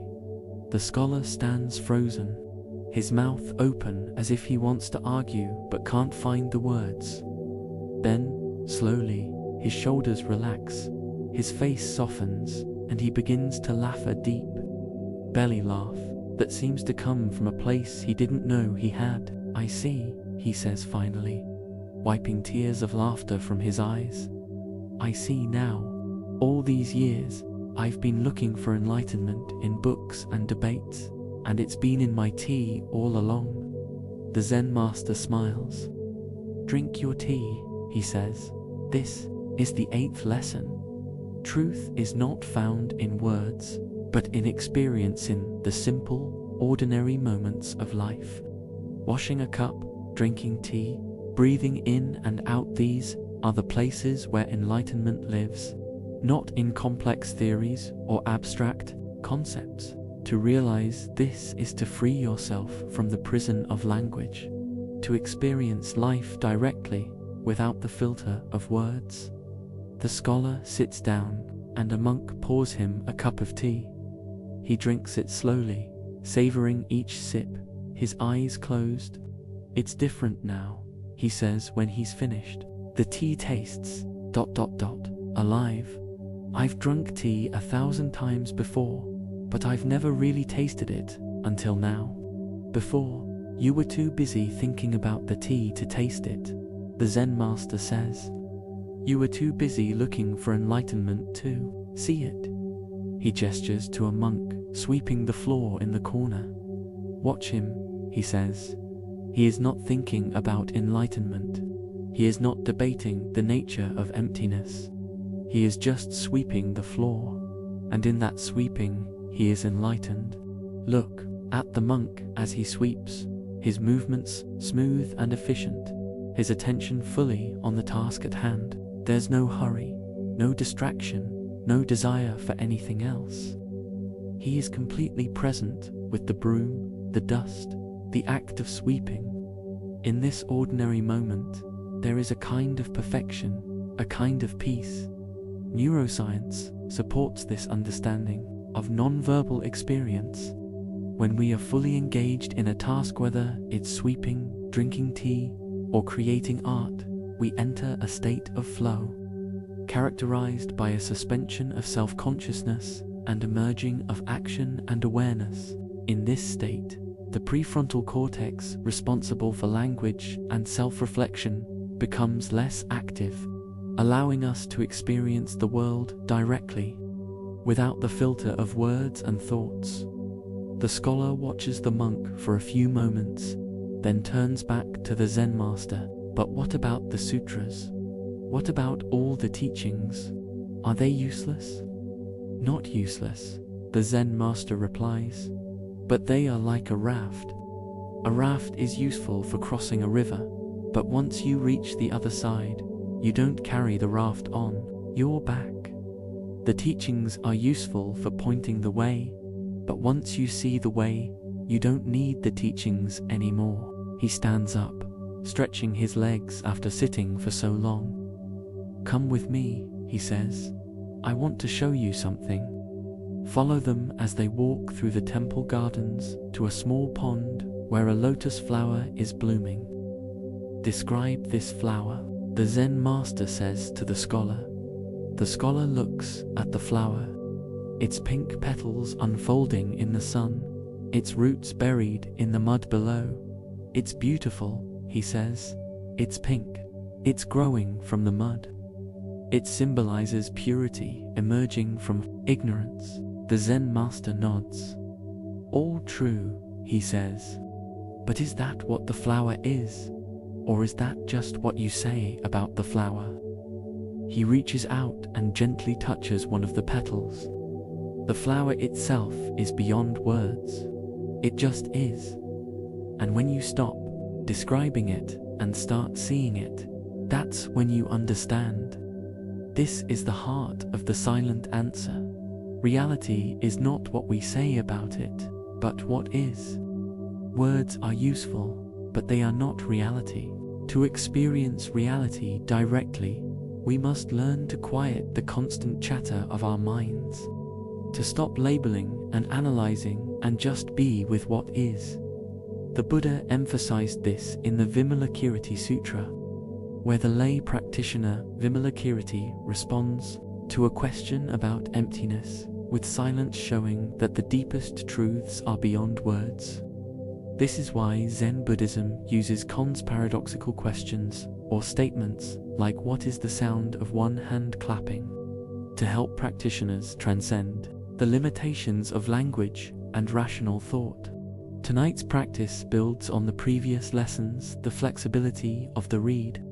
The openness of the empty cup, the clarity of the cleaned mirror, the silence of the unstruck bell, the wisdom of distinguishing between desire and craving, the presence of mindful walking, and the beauty of imperfection now turning to the power of silent experience.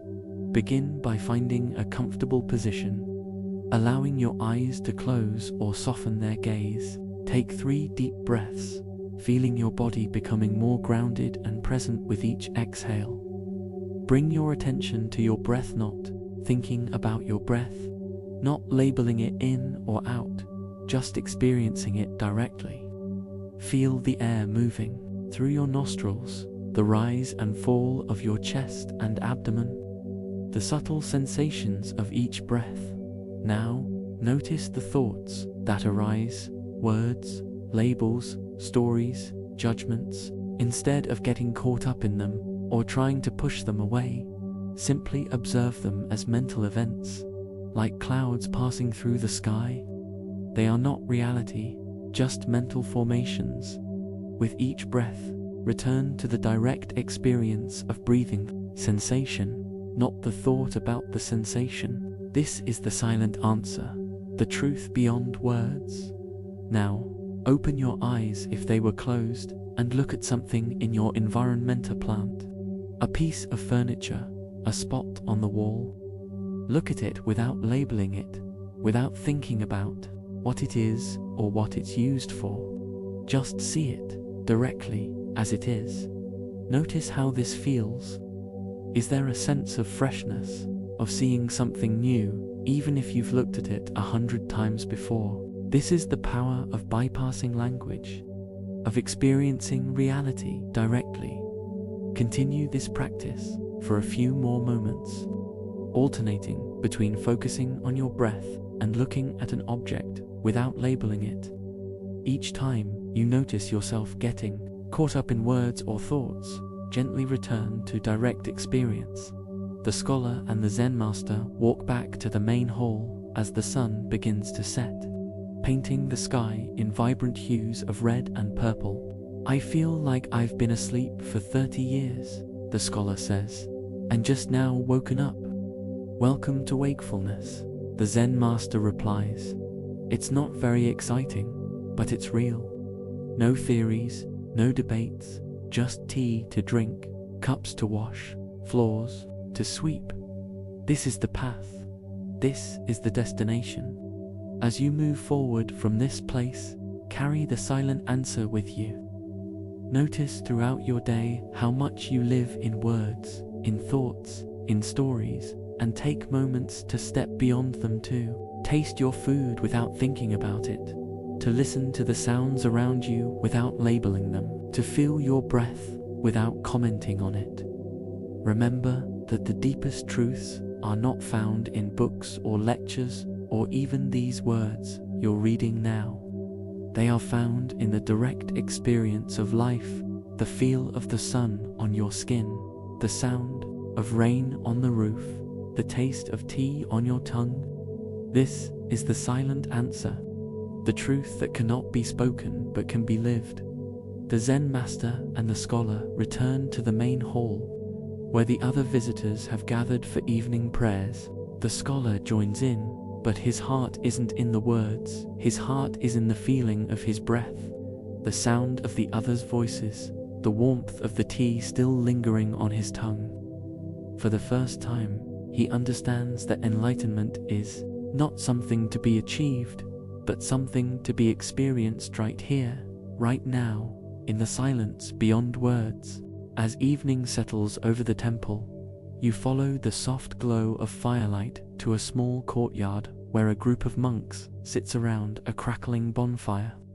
The air is cool, carrying the scent of pine and cedar as the wood burns, and the flames dance against the darkening sky like living things.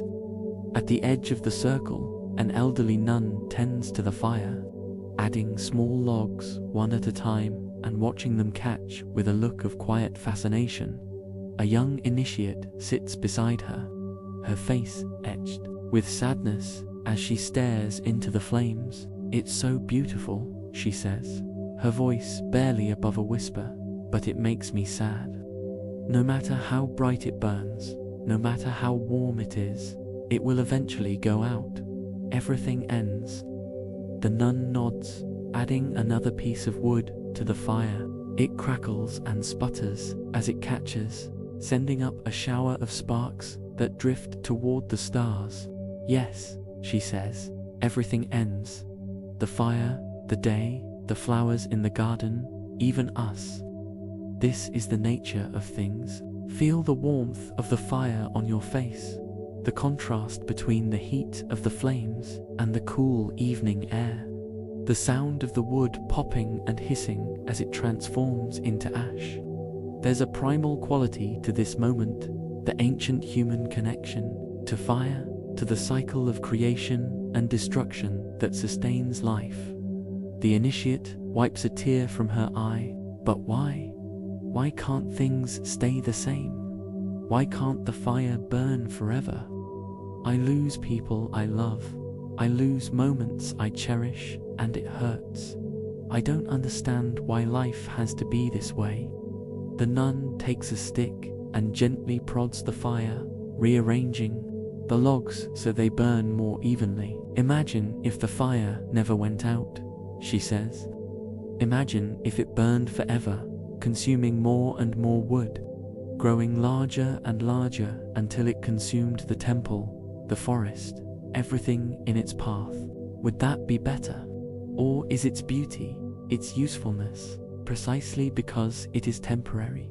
She picks up a piece of charred wood from the edge of the fire, where it has stopped burning but still holds the heat of the flames. This wood was once a tree, growing tall in the forest, drinking rainwater, reaching for the sun. Then it fell, was cut, dried, and now it burns. Soon it will be ash, which will return to the earth and feed new trees. This is not an ending, but a transformation. The Buddha taught, all conditioned things are subject to decay. Strive with diligence. This Truthanika, or impermanence, is one of the fundamental teachings of Buddhism. Everything that arises, whether a flame, a thought, a relationship, or a life, must eventually cease to be. This is not a tragedy, but the natural order of things. The very process that allows for new life, new experiences, new beginnings. Modern psychology refers to our resistance to this. Truth as loss aversion, the tendency to prefer avoiding losses to acquiring equivalent gains. Research shows that the pain of losing something is psychologically twice as powerful as the pleasure of gaining it. This hardwired bias made sense for our ancestors, who needed to hold onto resources to survive. But in today's world, it creates unnecessary suffering as we resist the natural flow of change. Notice how this resistance plays out in your own life. Do you cling to possessions, afraid to let them go even when they no longer serve you?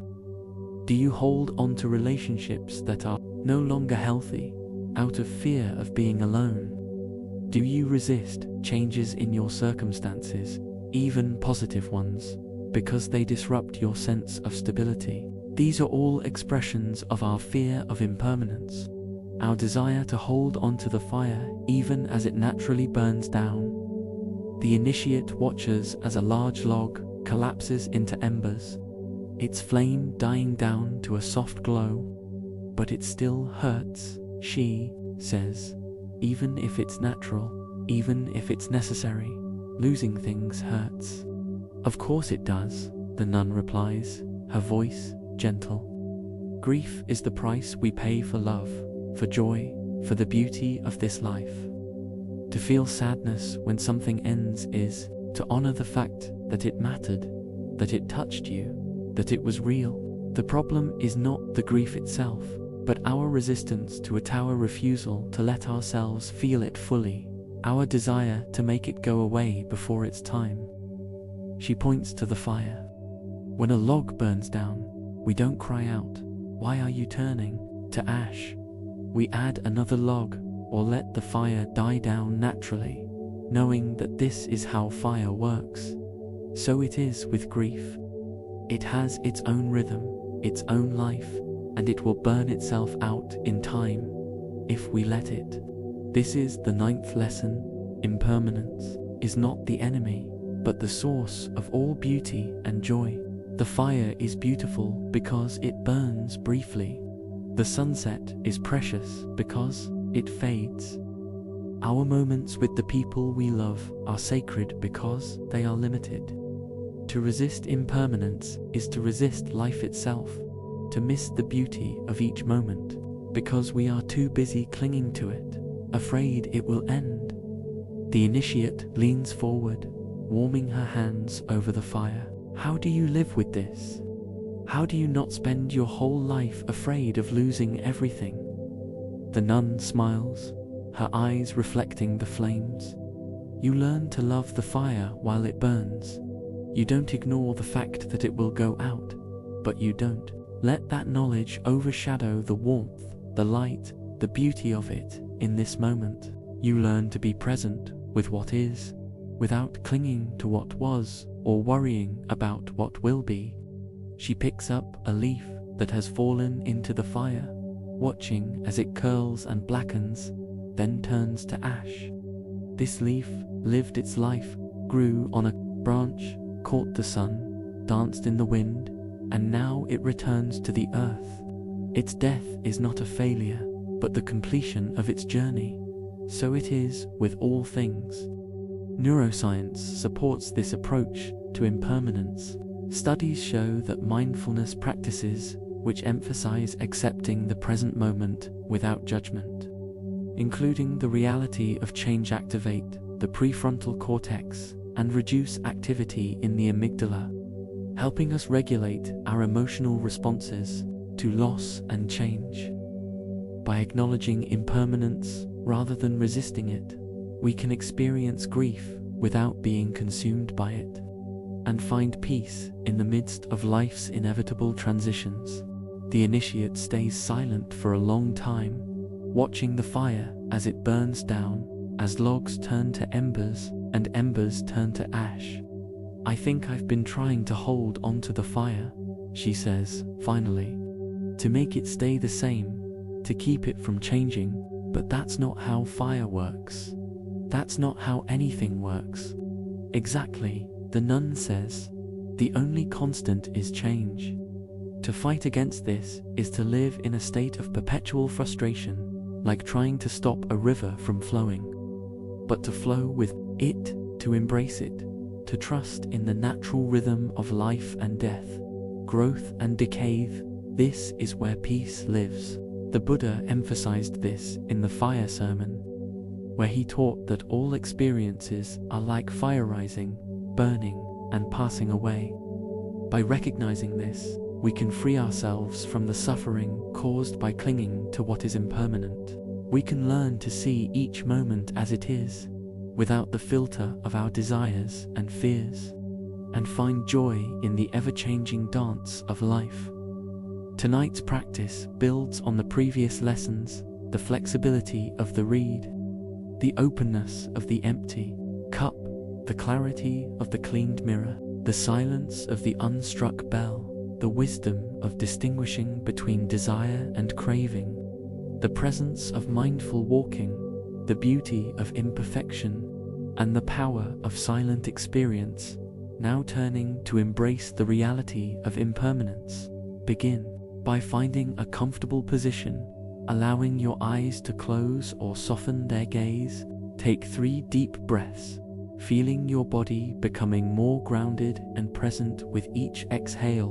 Bring to mind something in your life that has changed or ended, a relationship, a job, a phase of life, even a simple pleasure that is no longer available to you. Notice the feelings that arise: sadness, regret, anger, fear. These are natural responses to loss, and there is no need to push them away. As you breathe, imagine holding this loss in your awareness, like a piece of wood in the fire.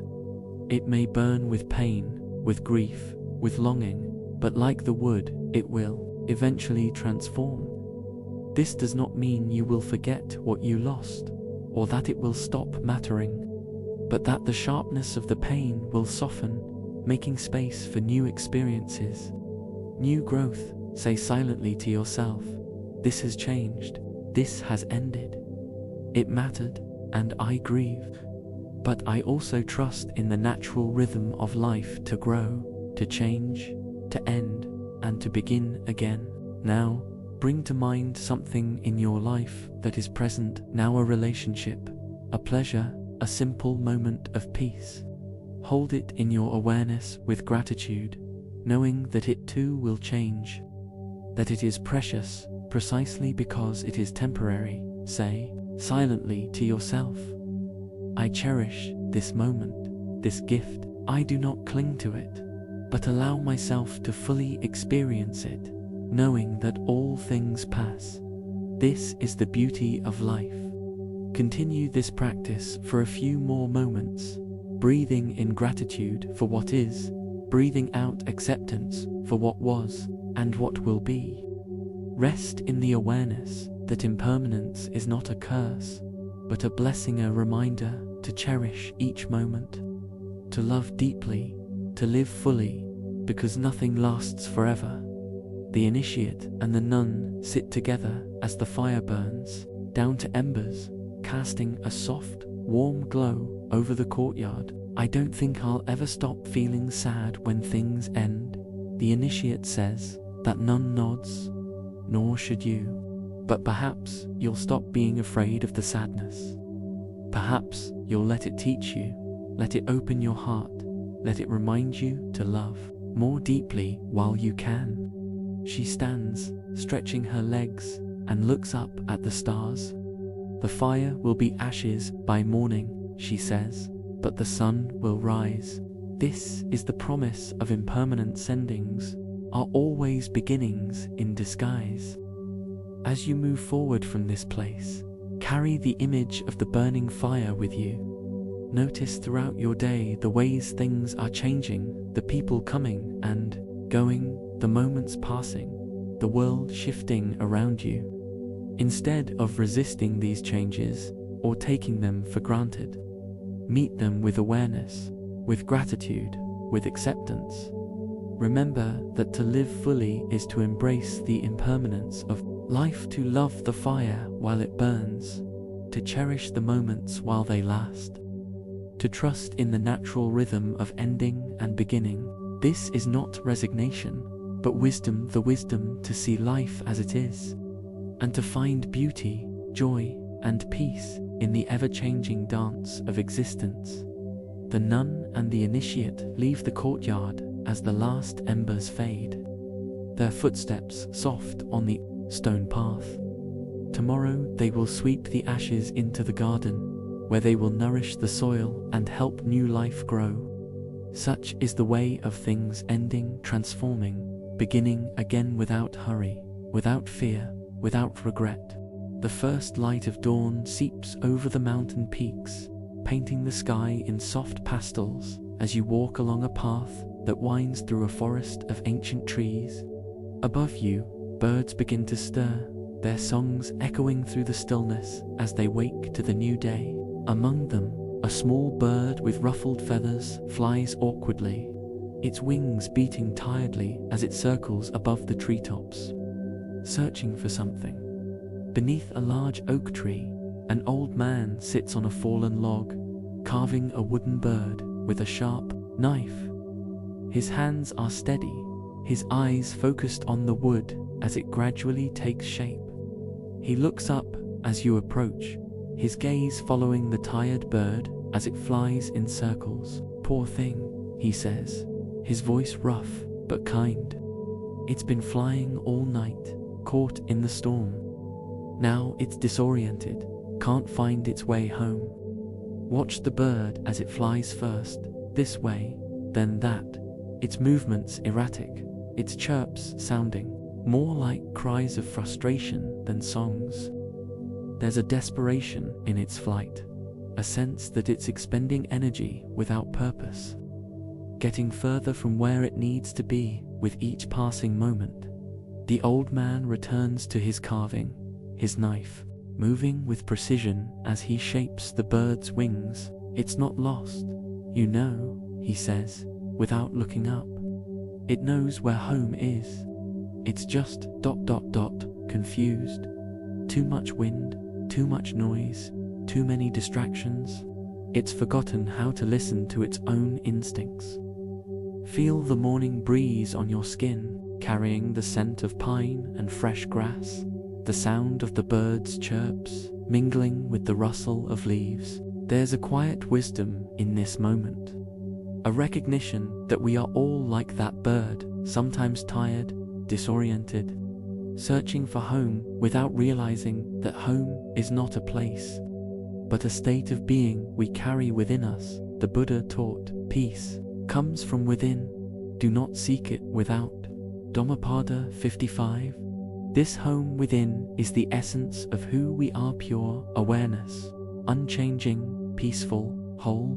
It is the same home the bird is searching for, the same home we all long to return to, even when we don't know what we're looking for. Modern psychology refers to this as our core self, the part of us that is beyond our thoughts, emotions, and experiences, the part that remains constant even as everything else changes. Research shows that connecting with this core self through mindfulness practices is associated with increased resilience, emotional stability, and a sense of meaning and purpose in life.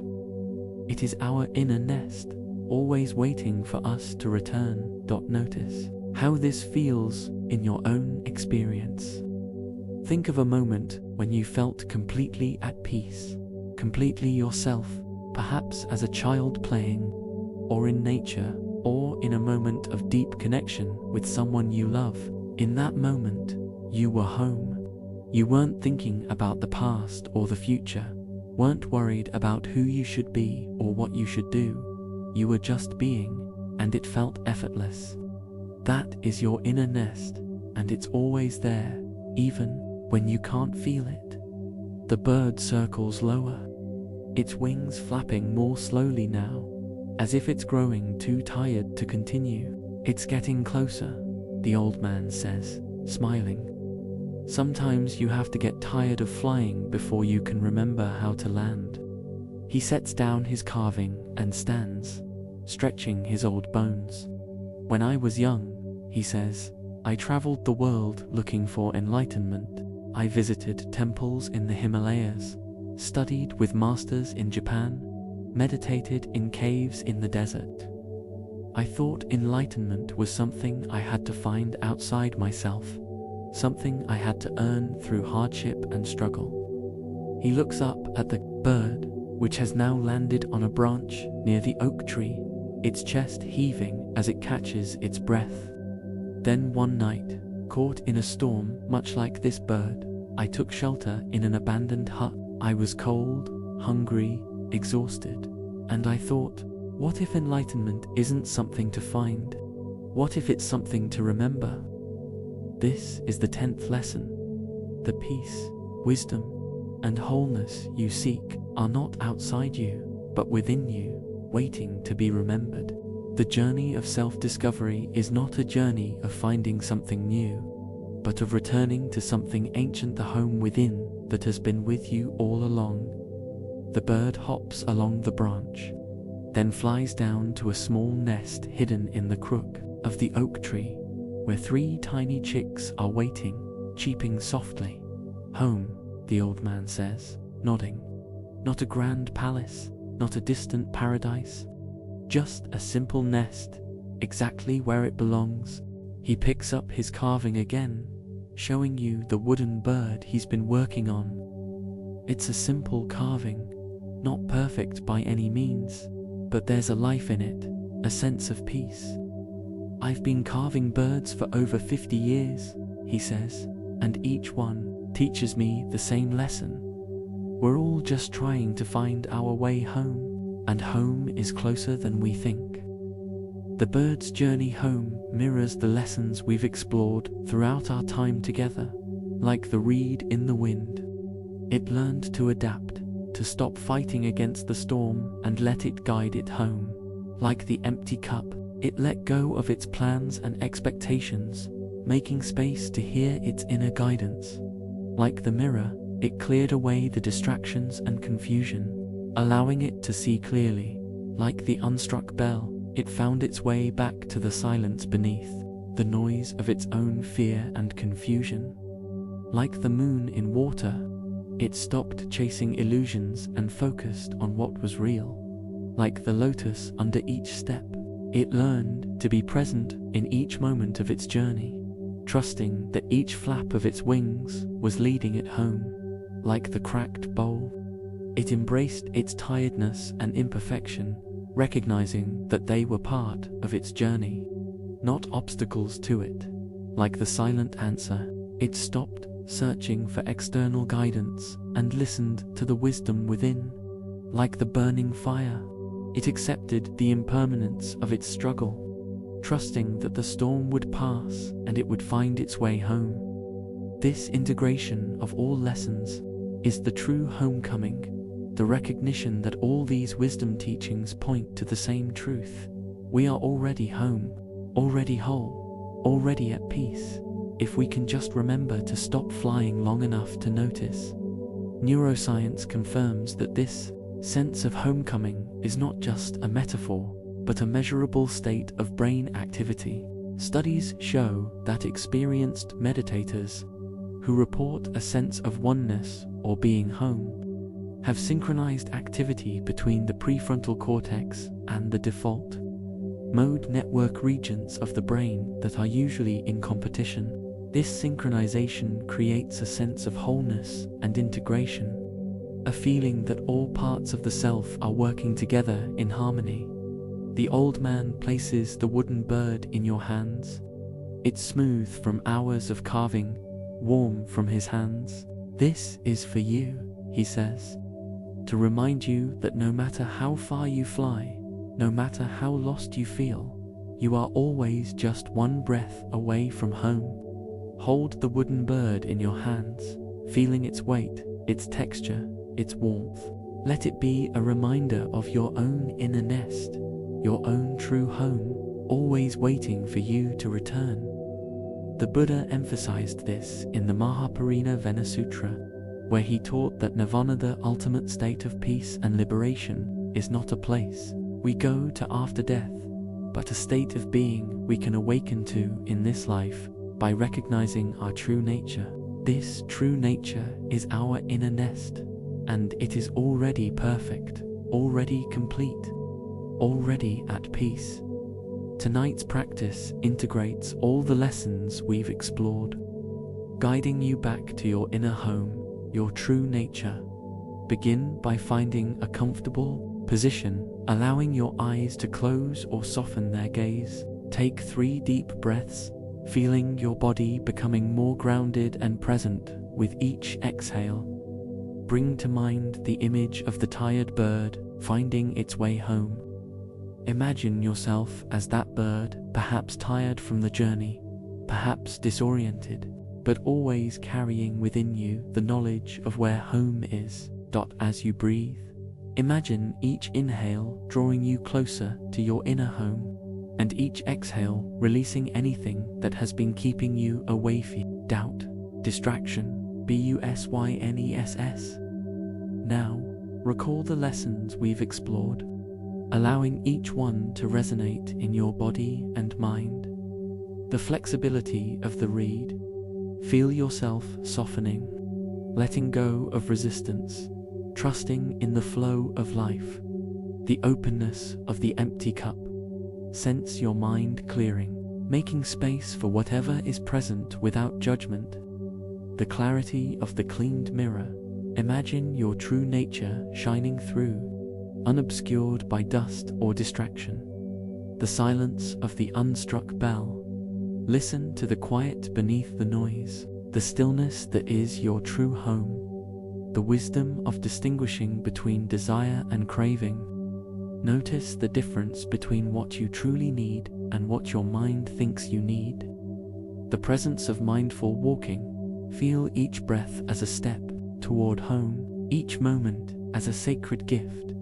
The beauty of imperfection. Embrace all parts of yourself, the cracks and the gold lines alike, as part of your unique wholeness. The power of silent experience. Rest in the truth beyond words, the direct knowing that you are home, the reality of impermanence. Trust in the natural rhythm of life, knowing that all changes are part of the journey home. As you hold all these lessons in your awareness, notice what remains when you let go of everything else, the thoughts, the emotions, the stories. What remains is your inner home, pure awareness, peaceful, whole, unchanging. Say silently to yourself, I am home. I have always been home. There is nowhere to go, nothing to find, nothing to fix. I am enough, exactly as I am. Rest in this awareness for as long as you like, knowing that you can return to this place anytime. Simply by closing your eyes, taking a breath, and remembering who you truly are.